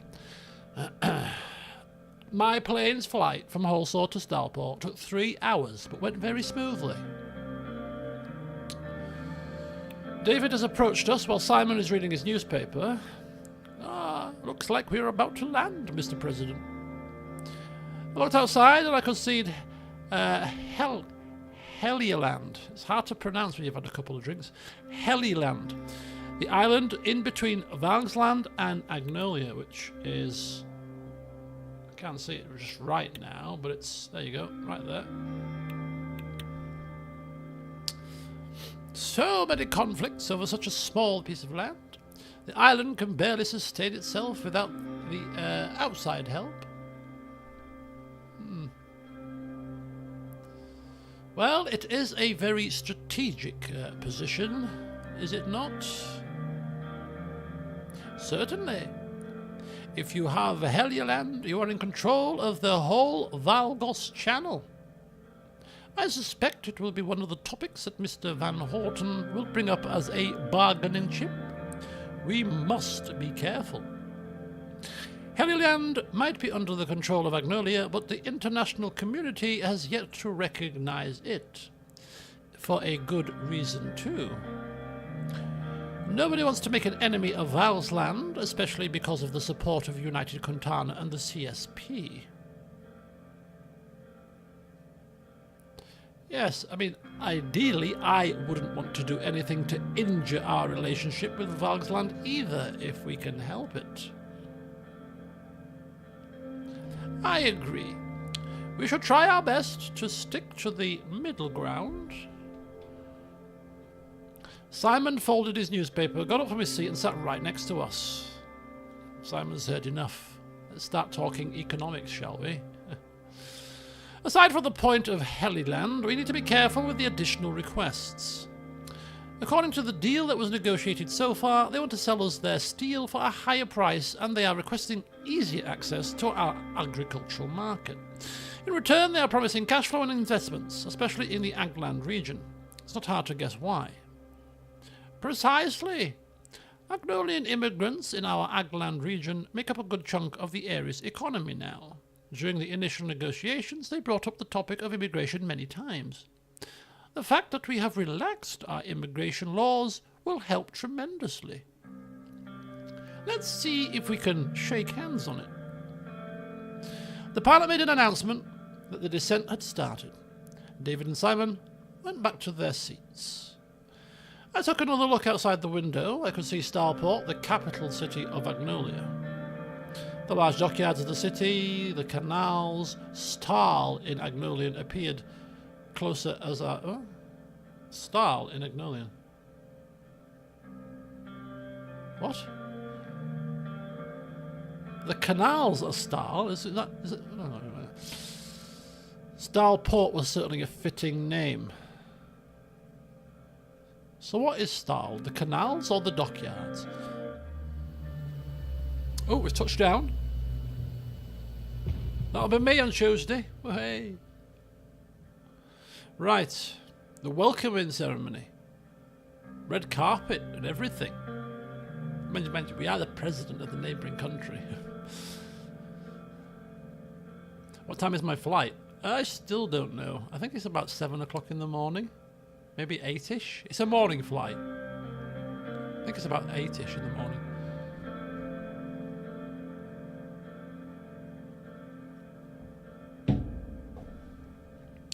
Wave at the crowd, or proceed without a gesture. No, we're a very wavy at crowd kind of person. People have obviously crowded to see us. You know, they've been waiting to see us, and then we just walk on by without even a gesture. Can you imagine the disappointment? I mean, I know it's a neighbouring country, but hey, if there's a crowd that clearly want to see us. I waved. Cameras flashed. And we make our way downstairs. Hopefully not tripping down them or falling down them. Wonder who that's happened to.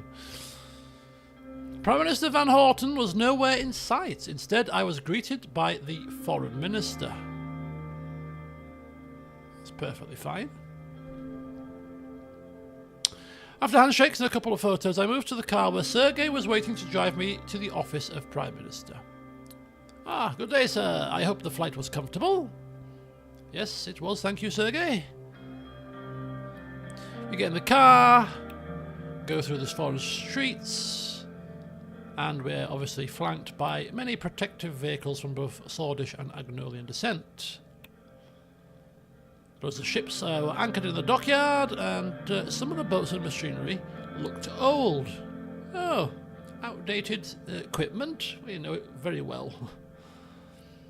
The city itself looked very grey and grim. The buildings had a touch of Rumburg's famous monarchian architecture with a mixture of Swordish signature domes and the older ones, on the older ones. We were now on the main road to the office of the Prime Minister. Looks like they are not too happy to see you, sir. Sergei pointed at the crowd that gathered on both sides of the street. It was a protest. They were shouting and yelling at our convoy. Some of them held signs written in Swordish, "Swordland must pay its debts to Agnolia." Oh, here we go.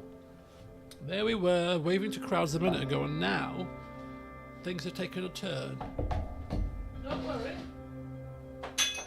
Do not fear. We are quite an expert at placating crowds, diffusing situations. We have a way with tongues. It's fine, Sergei. You won't be required to spring into action, I'm sure. You know, I never knew Agnolians were so ungrateful. Not everyone sees a great leader like you every day. Thank you, Sergei. Very kindly appreciated your compliment there.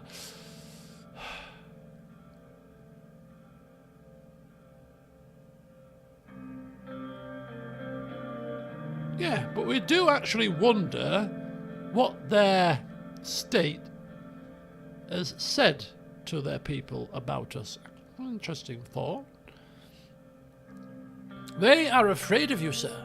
They're scared that Swordland will reach its potential. They don't want you to be seen as the great hero you are, oh, Sergei. Are you looking for a pay rise, Sergei?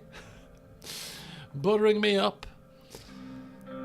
Convoy started to slow down. We've arrived, sir.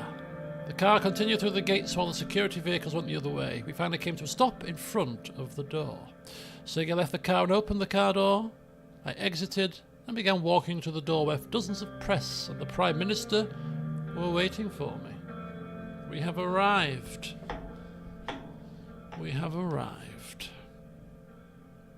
I saw the PM much more clearly as I neared the door. He was shorter than I thought.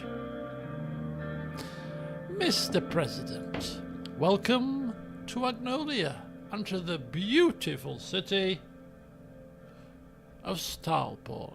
Grey and grim. Beautiful. Indeed, indeed.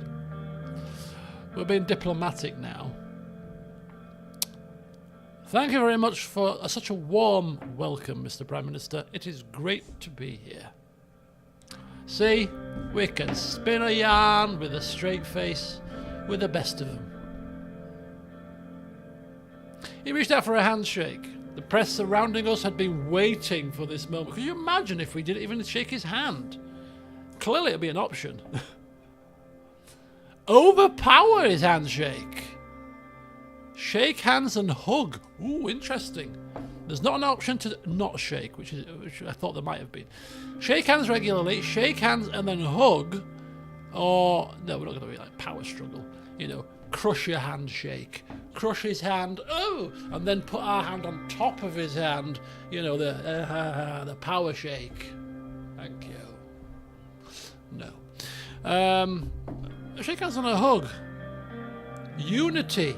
We always go down the line of unity, and this is, you know, embracing, hugging, but it's a bit, we've never seen the man before, it's a bit much, I think. So we'll just go with a regular shake. Regular shake, and then we smile for the cameras. Is it a smile or is it trap wind? He gestures to the entrance of the 200-year-old Parliament building. This way, please. And we entered. Oh, the press are coming inside as well. Yeah, exactly. Yeah, crush your handshakes are not good. I mean, there's a happy medium to be found with handshaking, I find. Not that I'm an expert in the handshaking game, but there's the handshakes that I know that I don't like. One of them is the crusher handshake. If somebody crushes my hand, I'm like, what the hell are you doing? I mean, obviously, you never vocalise it, do you? You're like, yeah. You know, you never say, what the hell are you doing with my hand, pal? So that handshake is clearly a no-no, and that person's got a power problem. So, you know what, you want to crush my hand and feel powerful? Crush my hand, all right, fine. Have you got out your system now? Very good. Crush your handshake, not very good. But also, I find even worse than the crusher handshake is the non-handshake. And what I mean by the non-handshake is when you hold your hand out to shake somebody's hand and they put their hand very limply in your hand and don't even like grab it, shake it, nothing, just which is really bizarre because there's a guy that my friend's brother basically, and he has a very kind of shaky hand that's just very like limp, and he's like a really big strong fella. You would expect if you're going to shake his hand, you look at him, you think he's going to crush my hand. And it's just not. It's a very soft handshake.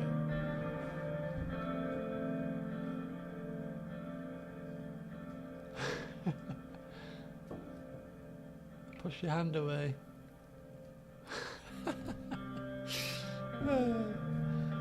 Yeah. So apparently there's a fine art to shaking hands. The way you shake hands probably says a lot about your personality. I don't know, maybe. Google it. Google it. What does a handshake tell you about somebody? Somebody crushes your hand, limps your hand, gives you actually just a decent firm handshake, a proper handshake. You grab, they grab. And then, of course, you get the grab the handshake, and then the bear hug. You know, that's the whole heart, the whole 10 yards.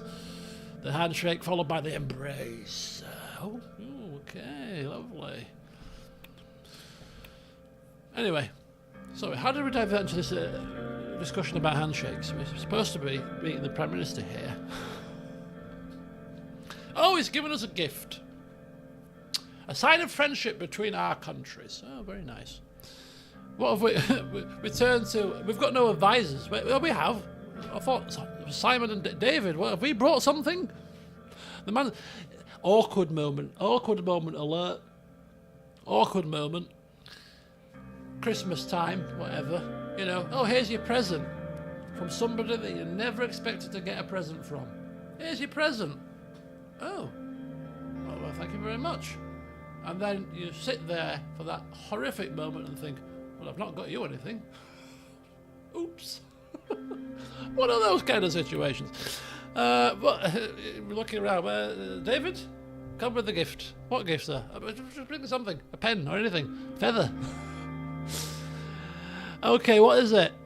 Oh, a sheet of parchment. Oh. This here is one of the first treaties written between Swordland and Agnolia.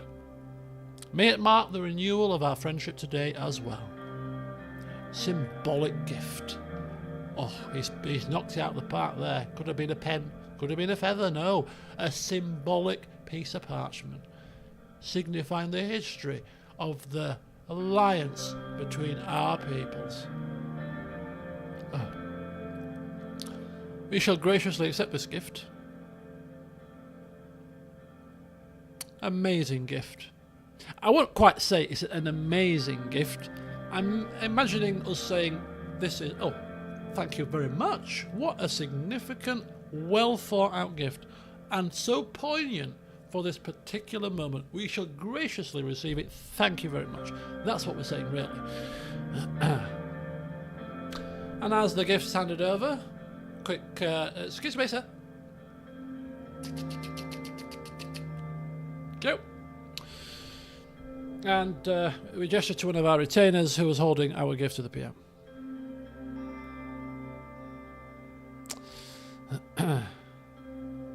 Oh, we do bring a gift. Come, we're gesturing here. Come on.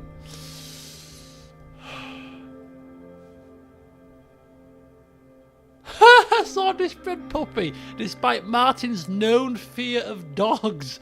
Oh my God.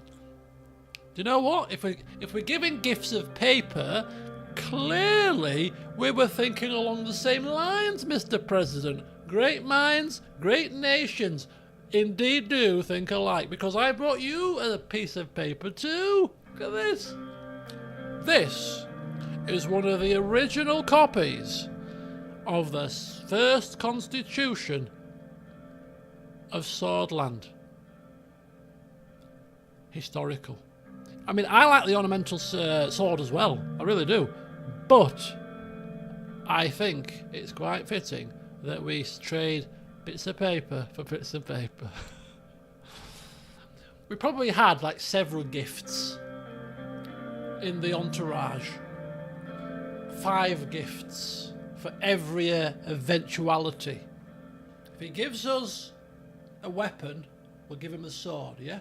Okay? Right. But what if he gives you some ancient piece of manuscript? Well, then we'll give him an ancient piece of our manuscript. You idiot. What about if he gives us an ornament? Well, we'll give him a flipping ornament, all right? Bring 5 gifts. Let's try to cover off and think what he might give us. So as soon as we get the piece of paper, we give a symbol. What was that you did there, Mr. President? Oh, nothing. Sorry, it's just a bit of a tick I've got there. Anyway, can you bring the gift for the good man? Thank you. Oh, look at this. It's a constitution. Our first constitution, an original copy. Uncanny that we have exchanged pieces of parchment that have great significant meaning. As I said, great minds, great nations think alike. Ah! An excellent copy. Gifting a sword tells them that you have their back in war. Yeah, well, we're not planning on any wars here. So, yeah, it's fine. Here's a copy of the old constitution. We'll also bring you a copy of the new one too when it's signed, okay? We'll have it mailed to you. I've always wondered what one of the originals looked like. Thank you for this excellent gift. Just like I'm probably thinking, what the earth is this kind of gift? He's probably thinking exactly the same. What on earth? Really? But for the cameras and the press? Oh, so excellent. Let me get a pair of socks for Christmas. And the person that you're opening the present in front of is there with you. Because if you were in private, you'd be opening them thinking, well, flipping pair of socks. I got your perfume at £70. You've got me some crappy socks. And the person's there, it's a case of, I've always wanted these socks, thanks very much. Keep your feet warm then. Lovely. It's a thought that counts, alright? The camera's flashed again. Let's go to my office, please, do follow me. I followed him and we entered the office of the Prime Minister. With its minimalist wooden decor, the room was far more modest than I expected. And to be fair, we are a man of modesty, as you will have gathered if you've been watching and paying attention. You know, whenever somebody brings up the fact that they've bought a mansion, it turns our stomach. We are a modest man. He gets himself comfy. Phew. I am thankful to be done with the ceremonies. Take it you're not fond of such ceremonies? I think they're a waste of time. But alas, that is one of our jobs. He got from his chair and moved over to the bar. Where's Peter when you need him? There were many varieties of liquor. Now, my mantra is, when on business, we do not drink. But we're in the company of a Prime Minister now that we probably don't want to offend. So we could probably sip a wine very slowly. Wine is less strength than whiskey. Would you like a drink, Mr. Rain?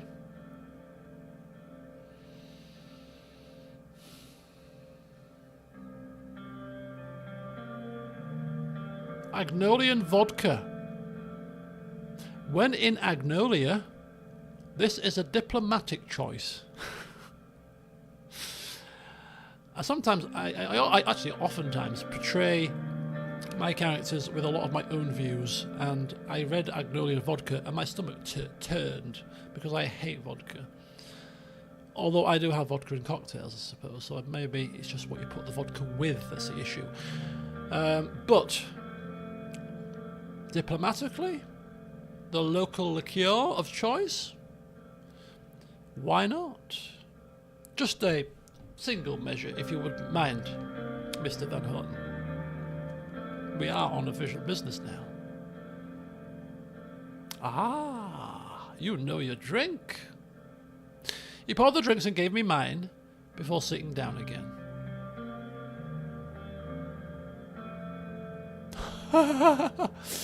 Can't you control your people? And that's a bit OTT with the smooching. And that's quite abrupt. I don't like any of these options now. But, do you know what?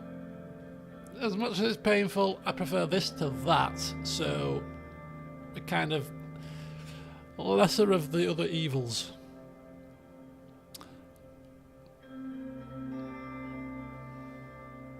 This is how we do things in Agnolia, Mr. Rain. I appreciate the kind words, but flattery alone won't sway me this day. Am I that transparent? First of all, I would like to say that I have been watching your recent immigration policy changes, and I am glad that you have decided to keep it relaxed. Immigrants are very important for beneficial economical development. We believe that very much in Agnolia. It is reassuring to see Swordland move in a more modern direction. Okay. You don't need to imply it. You just need to look at our military. Thank you.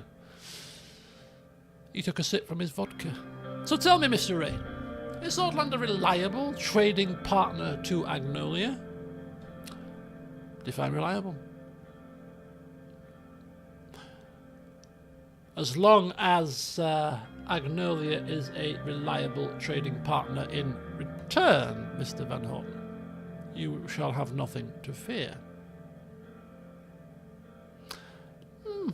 I can assure you we are. He paused for a moment. It was a good move to start building that highway. Overall, this will positively affect our trade. Well done, Mr. Rain. We could actually turn the tables and say, you know, now who's flattering who? But we shall be gracious. I thank you. You're very kind.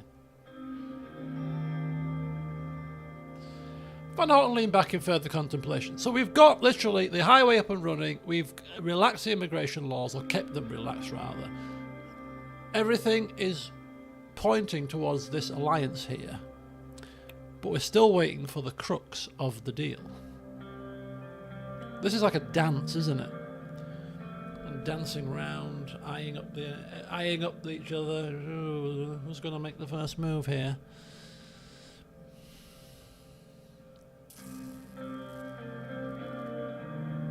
Exactly. Now, Nagisa, I wasn't saying it as if I was saying it. I was just thinking it out loud. So I don't have to pick it. But... So then, what are we waiting for? Shall we change the course of our nations, Mr. Van Horten?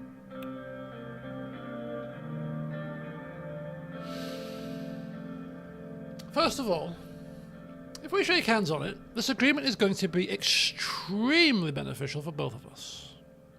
You should be able to solve your recession in no time with the investment and money flow coming from us. This is, as you know, on top of the reduced tariffs for trade between our countries. Of course, in return, as discussed between my people and your people before, you allow us privileged access to your agricultural market. Which, considering that we have invested into our agricultural market, to, you know, the crop program, you know, we're probably going to end up in a situation where we could probably afford to give them a little bit more of a privileged access, because we might well have a surplus in the future. Maybe.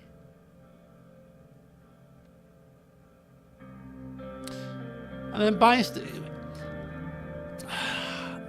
That's like two concessions, though, isn't it?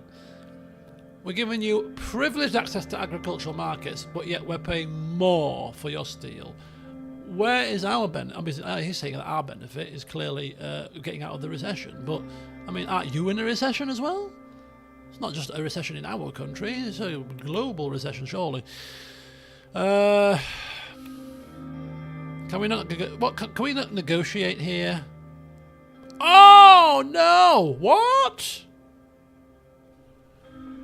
Oh. Why is it a minus government budget for this? We cannot take another minus. Surely, at this point. But, oh. I didn't expect this. I mean, we are giving concessions, I suppose, which makes sense that we would be less beneficial. Oh, no, this is terrible.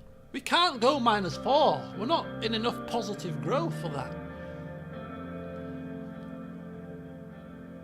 This kind of suggests that we might actually be able to negotiate. I think we can't accept this. My initial instinct was we're giving two concessions. We're giving two concessions and not getting much in return. And, so I think if this is a means to reopen the negotiations, then I think we're going to have to do it. I'm not accepting this. Government budget we can't afford to anyway, but as I said, we're taking two things here. You take one or the other for me, not both. And I don't want to shut down negotiations right now. So I should say, this is not beneficial, hoping that we can further negotiate. If he shuts down and says, well, get out of my office then, it's a tragedy, but we'll have to live with it.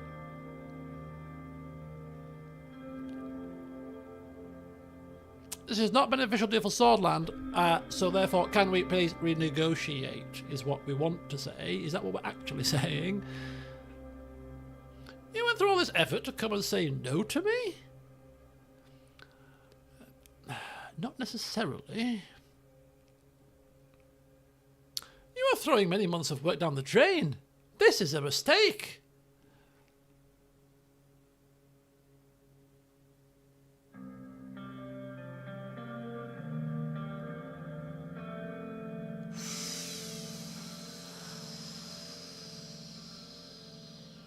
So this is interesting because this is suggesting that we're going to keep the steel prices as they are, but we're still going to give you the privileged agriculture.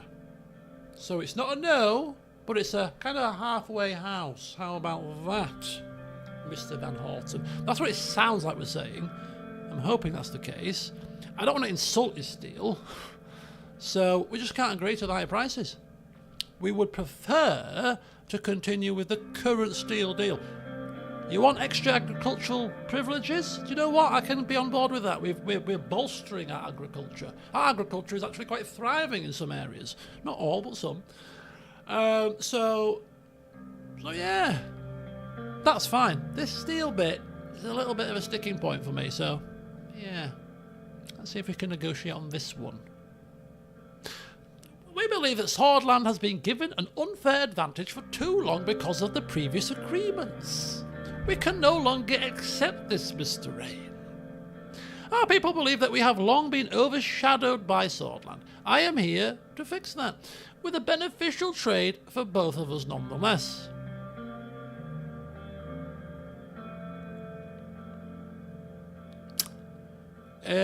Is there no room for discussion, Mr. Van Horten?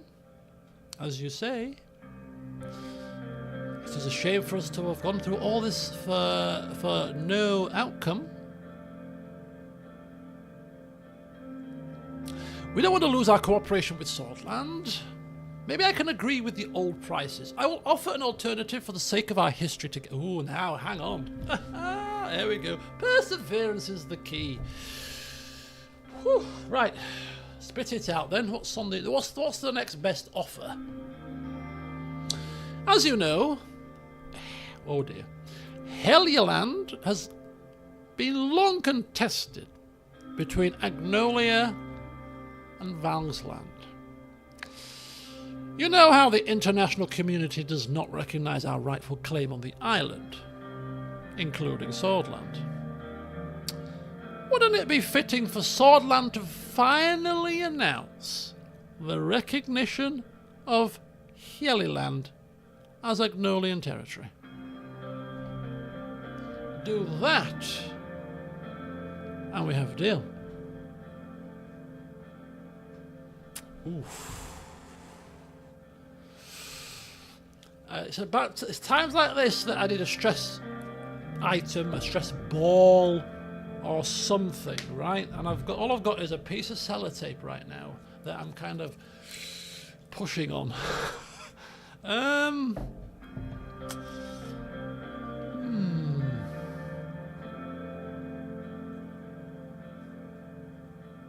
Paying up might be the better option long term. Read about the island first, but I'll give a summary meanwhile. I think I'll just take your summary on face value. What's the options? Recognise it or not?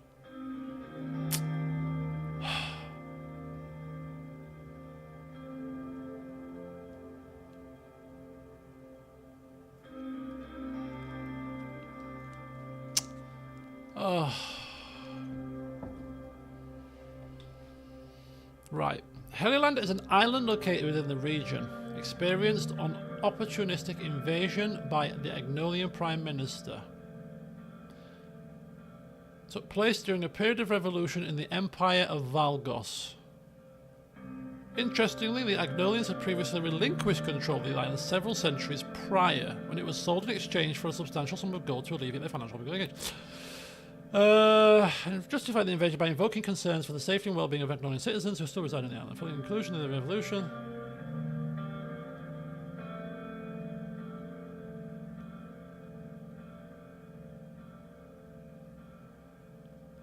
it was all my Val's land. Val had a civil war. In that civil war, Agnolia took the island in violation of international law. The world doesn't recognise Agnolia's ownership.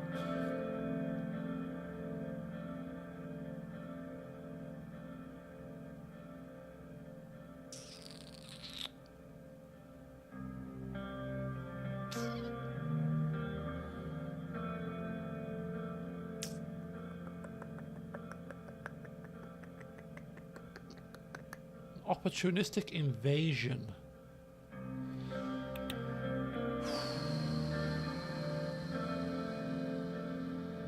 So if we ally with the... no, we're just recognising it. We're not... But then we're allying with them as well. So if they go to war with Valgsland, CSP, for this island, we're kind of dragged into that. Which isn't great. And we've seen Valgsland. They've got great navy, they've got great modern military provisions, and the backing of a superpower.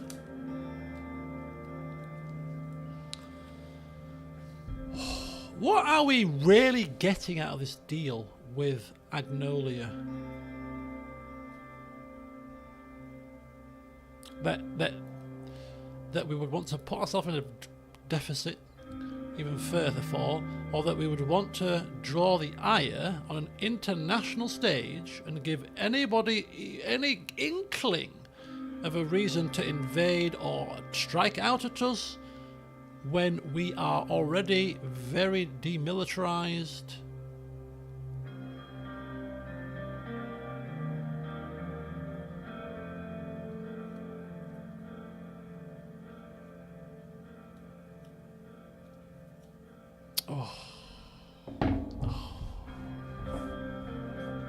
Oh, yeah, of course, he did mention the fact that we would get some kind of economic growth out of this because of the trade deal. This is actually worse than paying the budget. This is worse than paying the budget. We do not want to go through with this. And we can't afford and don't wish to concede on two things. I suppose this is what happens when you're having diplomacy. You know, if you can't agree, then you can't agree. And at the moment, we can't agree. If we weren't in -3 and we were -1, for example, I'd probably, cut my losses, take the deal, and hope that he's right, that it does give us a boost in growth. But at the moment we can't really afford it, and we're not recognising Heliland as Agnolian. The absolute diplomatic backlash of that would be too catastrophic, I feel. So we're going to have to come away from this with no deal, which I was convinced we were going to get a deal with these guys, but now I can't see. It's the first diplomatic meeting that we've come across, so there will be others, I'm sure. We've got another one at least, so no. I don't think so. Yeah, clearly you are asking too much. This is a highly sensitive situation, Mr. Van Houten. You cannot expect me to sit here and make a snap decision on that. Swordland is rejecting a trade deal that rights the wrongs of the past and doesn't recognise its partners' territories? Yet we are the ones asking for too much. I took you for someone you were not, I suppose. But you are no different than your predecessors.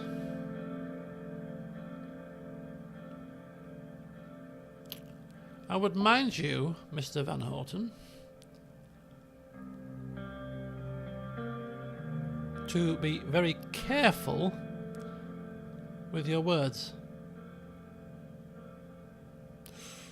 This has turned a little bit nasty all of a sudden.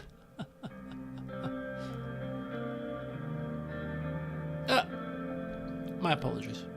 Oh, okay, we apologised. I thought this could be the start of a new era, but apparently not. Well then, he stood up from his chair. We must continue the official programme.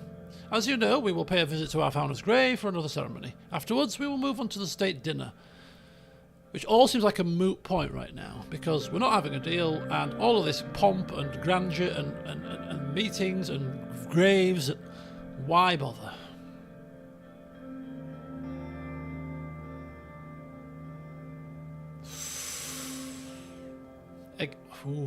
Nagisa?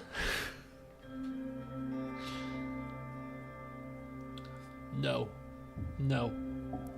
Diplomacy, diplomatic, and public image.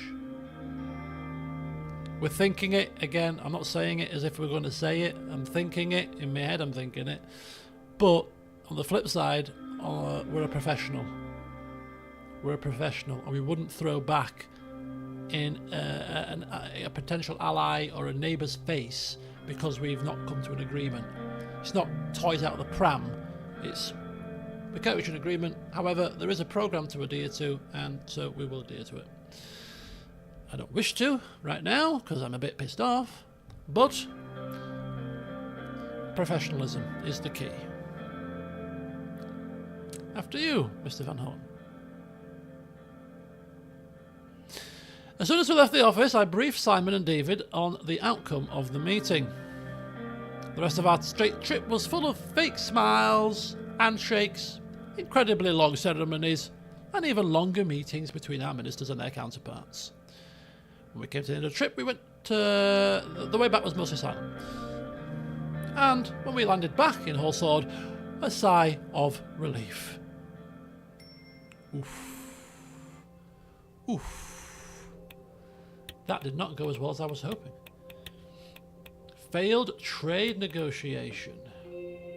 Negative mood.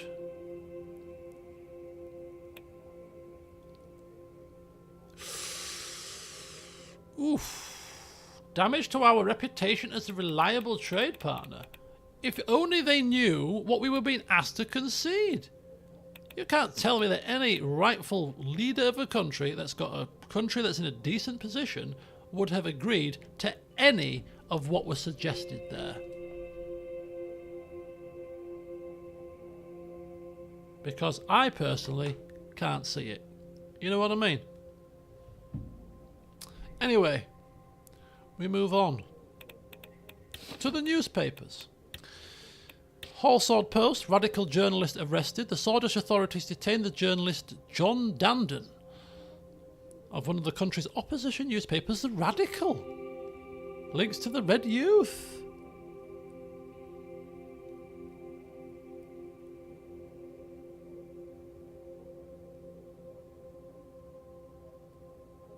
Yeah, the island wouldn't have cost anything. I know that. Yeah, I get that. But still, the ask was too much. International flipping condemnation. It's worse than paying one budget. Right, okay. Radical. Darkness descends. Our respected correspondent and columnist, journalist John Dandon, was arrested among several others today after trying to report on the police arrest of members of the socialist unions. are immediately arrested on scene without being given a reason. Without providing evidence, the prosecutor said that the detainees were suspected of committing crimes on behalf of the Red Youth militants. Dark day for journalism. We will not be silenced. Hegel. Van Horten is playing with fire. Chancellor of Valsland Hegel delivered a press conference about the escalating tensions in Holy Land. Agnolia's unlawful occupation of the island will not stop us from doing whatever it takes to protect our people living in Holy Land. Well, this is quite timely, isn't it? Imagine if we'd have said, yeah, we'll say that it's all perfectly fine, and then this comes out. I'm glad we're out of it now, bloody hell. Heavily criticise and condemn the Prime Minister. We are dealing with an illegal occupation force which doesn't refrain from entering our territorial waters without asking our permission. He's playing with fire. And if he's not careful, he might get burned. Oof. We dodged a bullet there. Bloody hell. Bergen police, or Bergen rather, ambushed by young militants with the Ka-74s, which were probably imported by Rumberg, if I recall. Okay. What's this do? Oh, your little things seem to be coming. Oh, look at that! They come round the table. All your collections all scatter around the table.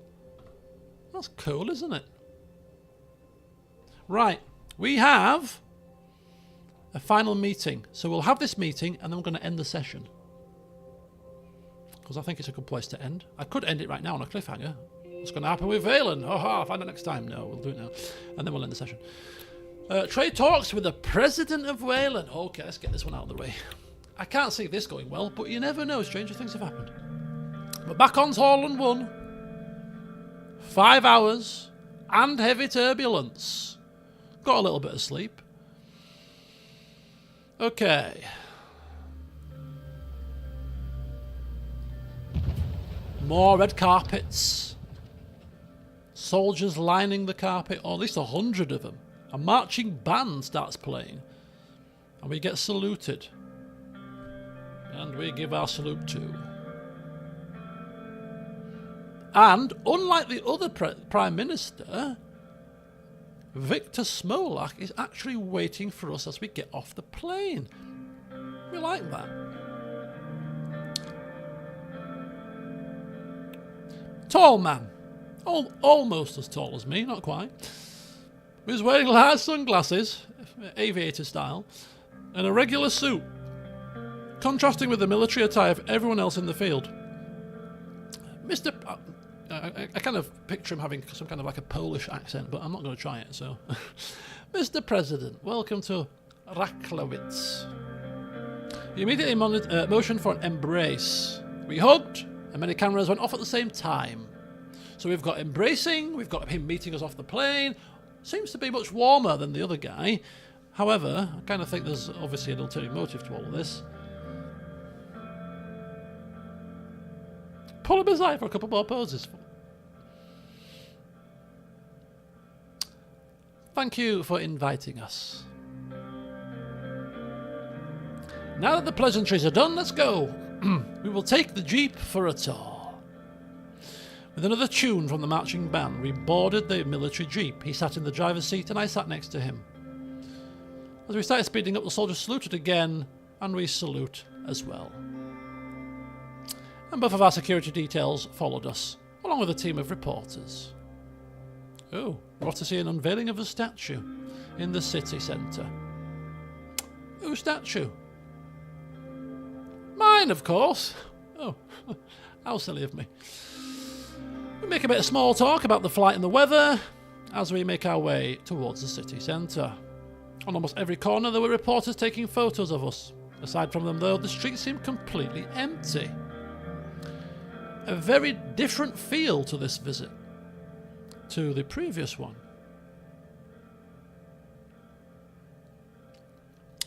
Yes, Raklowitz always this empty. I had this part of the city closed down because of your visit, so that you could enjoy the city in peace. There we are. We arrived at the centre. In the middle of the large plaza there was a covered statue. Large crowds of people were gathered behind fences, waving both Swordland and Valen flags. Victor waved back at them. My people have been very supportive of this visit, Mr. President. I am sure you are delighted to see them. A man came closer to the fence and started yelling at Victor.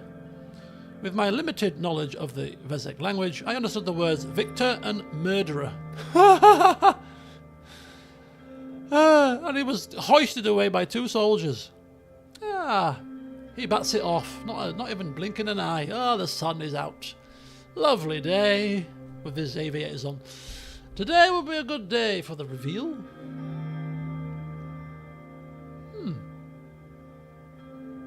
Very good. We're not going to pry into that little affair there. Let's take our places. We took our places in front of the statue. With a drum roll, the statue of Victor Smolak was uncovered. It was a fairly good likeness, albeit more muscular than the real Victor. He was wearing a cloak. And holding a sword in his hand. Excellent statue, very lifelike. We probably do a double take, looking at him, looking at the statue, looking at him, looking back at the statue, looking at Sergei or whoever stood anywhere near us. Lifelike, you say? What do you think? Oh no.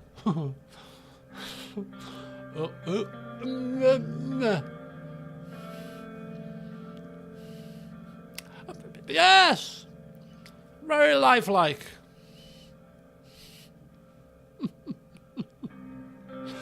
Glad you appreciate the art behind it. Join me for a walk? I followed him through the streets. At every corner, more and more photos were taken. We stopped in front of a pastry vendor on the street. Ooh, a bit of pastry. Now, I can turn down wine, vodka, whiskey at the drop of a hat. Preferably not mine. But pastry? Oh, now pastries, it's a different kettle of fish. We ain't turning down pastries. Even a laugh. Not a chance. Give me 2 strudel. The man behind the stand smiled and gave us 2. The question is, though, what strudel is it? It's got to be apple, hasn't it, surely? It's got to be apple and raisin strudel with a hint of cinnamon. It's got to be. Any other, it's a crime. And I'm turning on my heels and I'm getting back on my plane.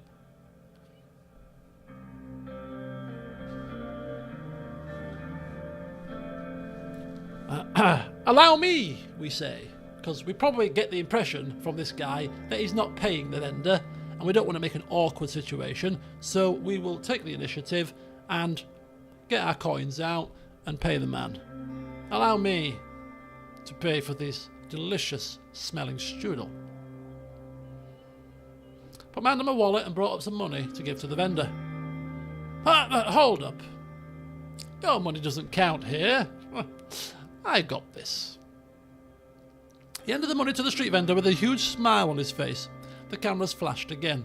At the very least, we've instigated the payment. I mean, he may well have paid it for an opportunity for the photo anyway, but we just wanted to make sure there was nothing awkward going on there. The poor vendor deserves his payment. And we walked to the palace afterwards. Passing the gates, we made our way to the main building.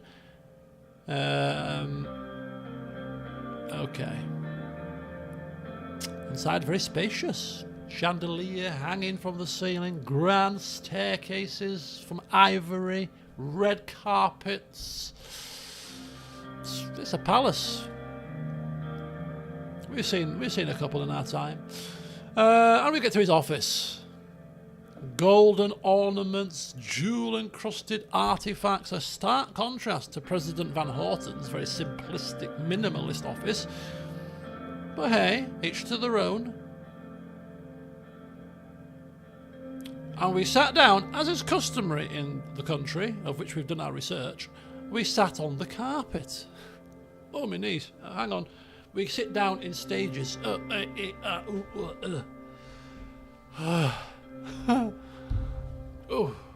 it's an old footballing injury. Do excuse me. Now, Now we can talk about our trade deal. But before that, cup of tea? I'm not in an alcohol mood today. We've got strudel also, which I don't know if we've eaten the strudels yet, but if we've still got the strudel to eat, I'd rather have it with a cup of tea. Claps his hand twice. People come rushing in. Bring the quiche. The quiche? A few assistants immediately entered the room carrying a large ornamented quiche, the well-known smoking instrument. Oh God, we don't smoke. They immediately lit it up and the room was filled with the smell of tobacco. Victor inhales the smoke and hands me the quiche. Oh, we hate to be rude, but we will stick to our guns. I don't know if you've heard, Mr. Smolak, but we've actually stopped smoking. It's a promise to my son. Ah, your loss. It's the finest tobacco in the land. Takes another puff. Blows it all around the bloody place. And I prefer not to inhale either from passive smoking, if you don't mind, Mr. Smolak. So, Mr. President, it's been too long. Can I call you Anton? Call me what you like, if it's pleasant. Of course. Anton, tell me, what do you really think about Rumberg? Put me on the spot, eh? I'd say between friends, but I don't trust this man. Would you trust this man? I don't trust this man.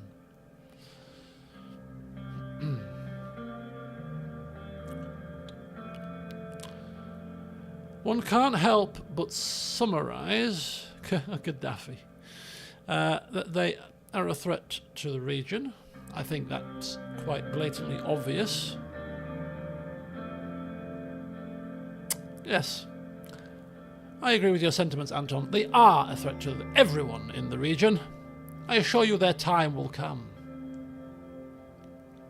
Oh. I mean, I am interested to ask if he is planning something, but I think I would rather make my stance clear, which is I would rather there be a prevention of further conflict in the region rather than an escalation of conflict, if that is at all possible. You know as well as I do, Anton, they are coming whether we like it or not. They are the aggressor, not us. And now I need to solve some problems they are creating for me. I'm listening. He clapped his hands again. Two assistants came into the room with a map of the border regions between Valen and Swordland. He pointed at the border. Look. Bloods and their so-called BFF are causing problems for me in this region. They are getting increasingly dangerous with Rumberg's active support. I know that they are a problem for you as well. I will not allow these traitors to exist within my borders, so I will hit them with all the might of Valen. These terrorists need to be destroyed. I will cut all their supplies from Rumberg and trap them on the mountains. I call it Operation Bear Trap.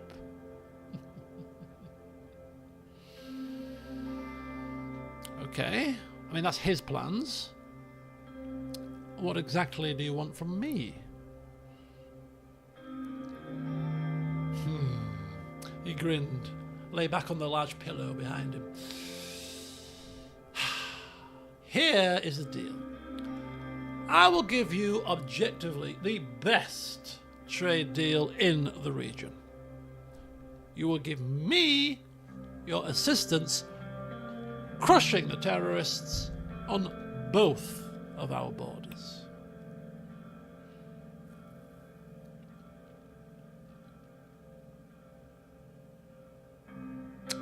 Interesting. Because we've not tried it yet because we haven't been given the option yet, but we're wanting and we will want to kind of smooth things over with the Bludish people if we can. Now, this operation smacks to me of, if we go through with this, any chance of Bludish reconcile will be shot to bits.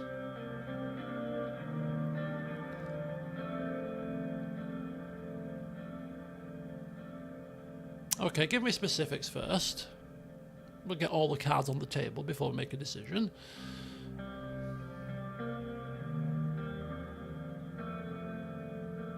Sure. My spies have infiltrated BFF cells and they have found caches of KA-47s. 74s, rather. We trace them back to Rumburg. This alone justifies my retaliation to protect my country. Now, don't get me wrong, he's not incorrect in this, because don't forget, we came to the same conclusion right at the beginning of our term as we read it in the briefing. So I actually think he's probably telling the truth. The issue is how we deal with this situation. Is it to trap them in a mountain in a mountain and kill them all? I don't think so. First of all, we found that similar shipments are going to Swordland. Rumburg is trying to unite the BFF forces in both of our countries. However, the main problem is the border security between our nations. BFF militants have been using the mountains between Swordland and Veen to escape justice in both of our countries. If we don't act and trap them in these mountains, they will keep replenishing their forces in both of our countries and keep waging war against our citizens. Yes, Anton, you see, this is not just Veen's problem. Let's take a step back and talk about what you will get in return. I propose you get a no-tariff agreement, co-investment projects, and oil. Okay. Now, when somebody offers you the world, the saying "it's too good to be true" springs to mind. No tariff agreements. Well, that's very nice. Co-investment. Co-investment as well. Oh, that's pretty sweet, yeah. And oil. Oh. And oil. Ah. That's a lot of perks. Just for us helping you kill a few rebels in the mountains? Too good to be true. What's the catch? He's not going to tell us what the catch is. We have to figure the catch out. And the catch to me seems like, I think this stinks. This will certainly give us budget. This will certainly give us growth.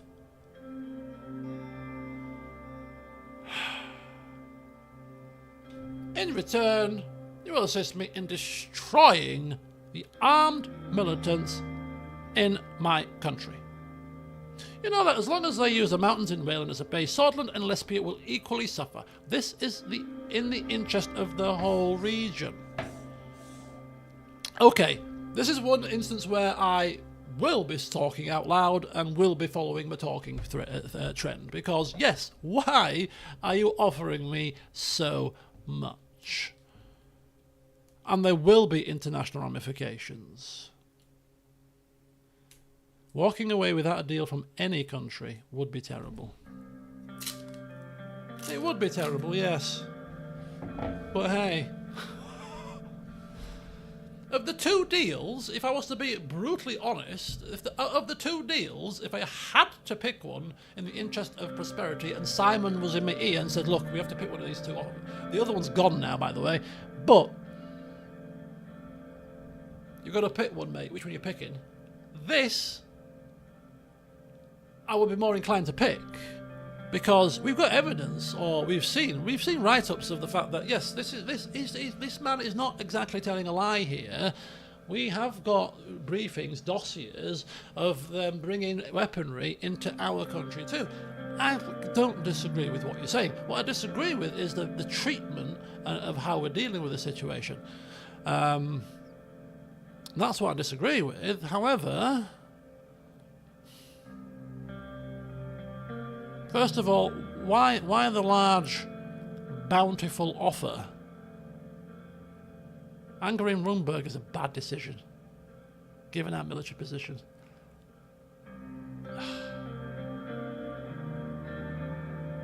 Why wouldn't I? I want Swordland to be Valen's friend. The question is, do you also want Valen as yours? What I want for you in return for all the money and the resources is only a joint operation between our armies against the BFF.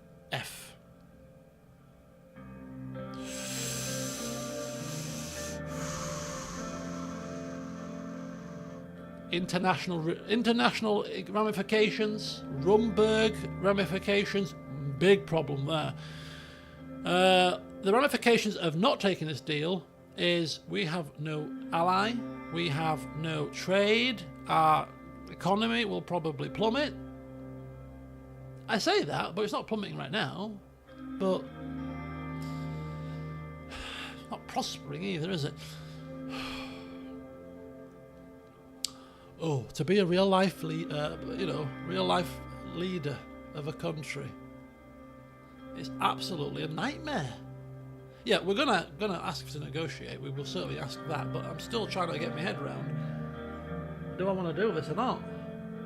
Because at times you've got to do things that you don't want to do. You might not agree with it in principle, but hey, your hands are forced. It's happened already. We went into a deal with the Mr. Paperman, which has worked out quite well for us so far because the paper write-ups have been fantastic on his part. But he hasn't asked us for anything yet.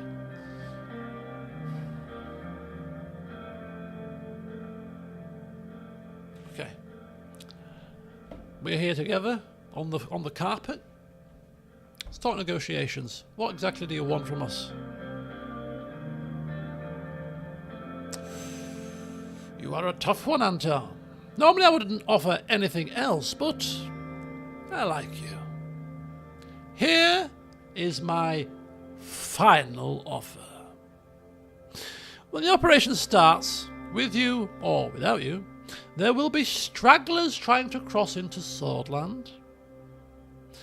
We just want you to support the operation even if you do not join. Stop the terrorists from fleeing into your country and you will have yourself a deal. Simple, isn't it? Ooh, now that's a bit more... I mean, don't get me wrong, we're probably still going to be dragged into it because we're still assisting, but technically, we're not doing the killing, we're just repelling the fleeing people. Just patrolling the border. What are you coming in here for with your KA-70? No, go back, please. No, but we're being killed. Well, that's not my problem, is it?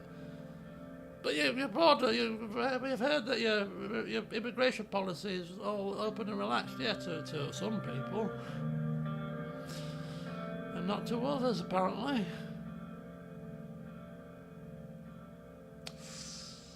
See, now that he's badged it as this, it makes it even more palatable. Because all we're doing is patrolling our borders, repelling them. I still think it's going to be catastrophic in the long term, if I'm being honest with you, in terms of Rumberg's retaliation of this. However, because we've not gone all in and said, yeah, let's do it, we've said, well, let's negotiate it, and it's kind of like, well, we'll give you this concession. We still seem to be getting all of the perks that he suggested. Maybe the backlash against us might be a little bit less.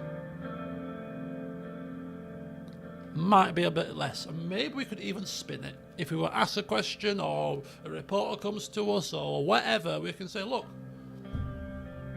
we were just patrolling our borders. Wouldn't you do the same? Armed rebels flocking in. We've got dossiers to suggest that these people have committed atrocities in our country. We're just trying to protect our people. It's much more palatable. It's got to be a deal. It's got to be a deal. I mean, this is the thing. I don't know whether we're going to get an option to go back out into the field with David and Gus or whoever the hell it was, and let's go to another couple of countries and see what we can find there. Because if it was certain that we were going to be able to go start doing some further trade with other countries, I probably might turn this down even. But every country is going to want something, and this doesn't seem to be massively horrendous. The country has got human rights issues and diplomatic issues, democracy issues rather.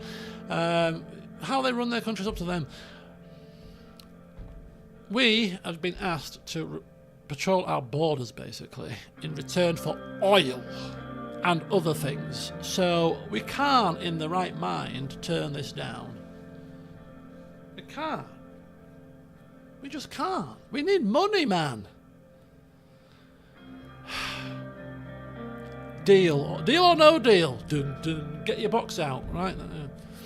I knew I could trust you, Anton. I just knew it. Tonight, we will drink. You got any overproof rum, perchance? He clapped his hands again. Drinks, dancers, music. A group of dancers and performers entered and smoke filled the room. Bloody hell. As they performed their songs, we clinked our glasses to our new partnership while sipping the sweet Vezek liquor. The next day I returned to Swordland with a hangover. Please. Oh, now I saw that line, and that line, I was looking at my government budget to see if my government budget changed. It didn't, but the line went up. Even more positive. Look at this. I mean, I'm still dreading to think what's going to happen with any sort of political ramifications with Rumberg right now. But at the moment, I'm focusing on my own country and my own country's growth. And at the moment, we are in the positive for certain now. We are growing economically. I'm going to check these two last things before I clock off. Valen border defence. Okay, that doesn't really tell us a great deal. Situations, recovered trade volume. It's a comprehensive trade deal with a significant trade partner. Positive impact on the economy, creation of jobs, boost in economic activity. And look at this, trade with Valen. Free exchange of capital, goods and services. Mutually beneficial, fostering trade, strengthening the ties between the nations. And in response to the concerns of terrorism, the Republic of Swordland has suspended the entry of all Bluedish aliens. See, this is one thing that we should hopefully be able to split out. Bluedish people that just want to live peacefully and go about their lives, we're on board with that. BFF extremists, we're not on board with that. You can't tar them all with the same brush. So we're dealing, hopefully, with the extremists. People living in Berger peacefully, or trying to live peacefully. I know there's still a bit of protest going on, whatever else, but we're still going to be working towards, hopefully, reconciling with you people in the long term. Tariff-free oil trade with Valen. Ooh, now this could be big money. Oh, look at that. Look at that. Let's check out the news. We're going to check all these out before we go. Okay, Contana.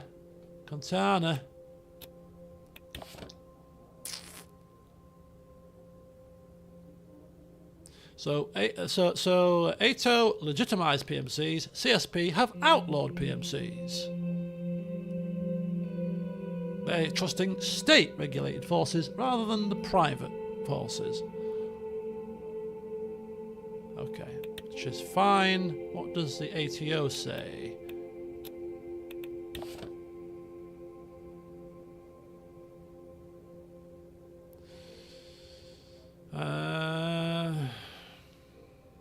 Okay, Lesbia.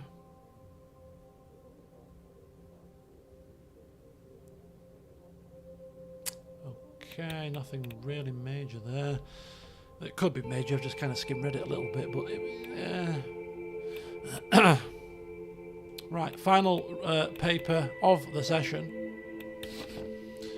Swordland ratified a new trade agreement with Valen. An investment protection It's a significant development that shows a significant normalisation of Swordish-Rezek relations after decades of troubles. At the most basic level, the agreements will support jobs and growth between the two nations and ensure that Swordland will be buying Rezek oil from a cheaper price. The agreements will gradually reduce most tariffs and regulatory barriers, creating new opportunities for Swordish entrepreneurs to do business and invest in Veen. The negotiations also included a cooperation pact against a terrorist organisation. See? Against a terrorist organisation. Not against Bluish people, against terrorists. So I see it. I'm quite happy with that trade deal, to be honest, compared to the Agnolian one. I don't know, is it like the game being a bit sly there? You know, Agnoland seems like a more delightful place. History dictates that we've we've had historical trade partnerships. You know, we've got lots of Agnolian people in Angland. It would seem like the natural ally, but actually, when you look at the deals on offer, it's not really, is it? Is that what the game's trying to do to us? Make us, look a bit closer? You look at Vale and you look at their country, we've not really got on, and the country's got a few issues going on internally and a bit shady, but actually the deal I proposed sounds better than the other one to me.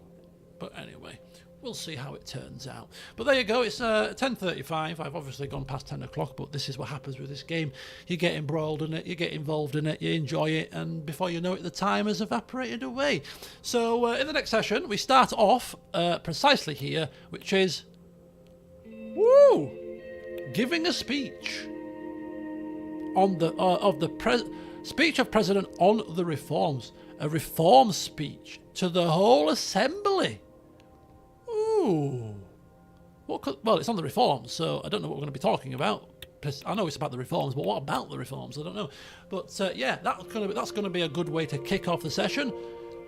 We'll stood up there, giving our spiel to the assembly, as we do, and then we'll crack on from there.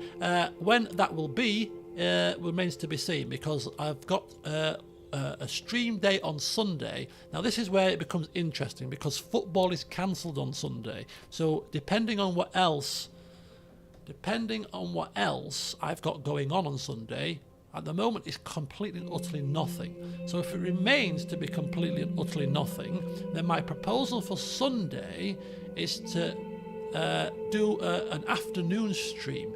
Maybe start round about, I don't know, 3-ish, 4-ish, and stream maybe until about 8.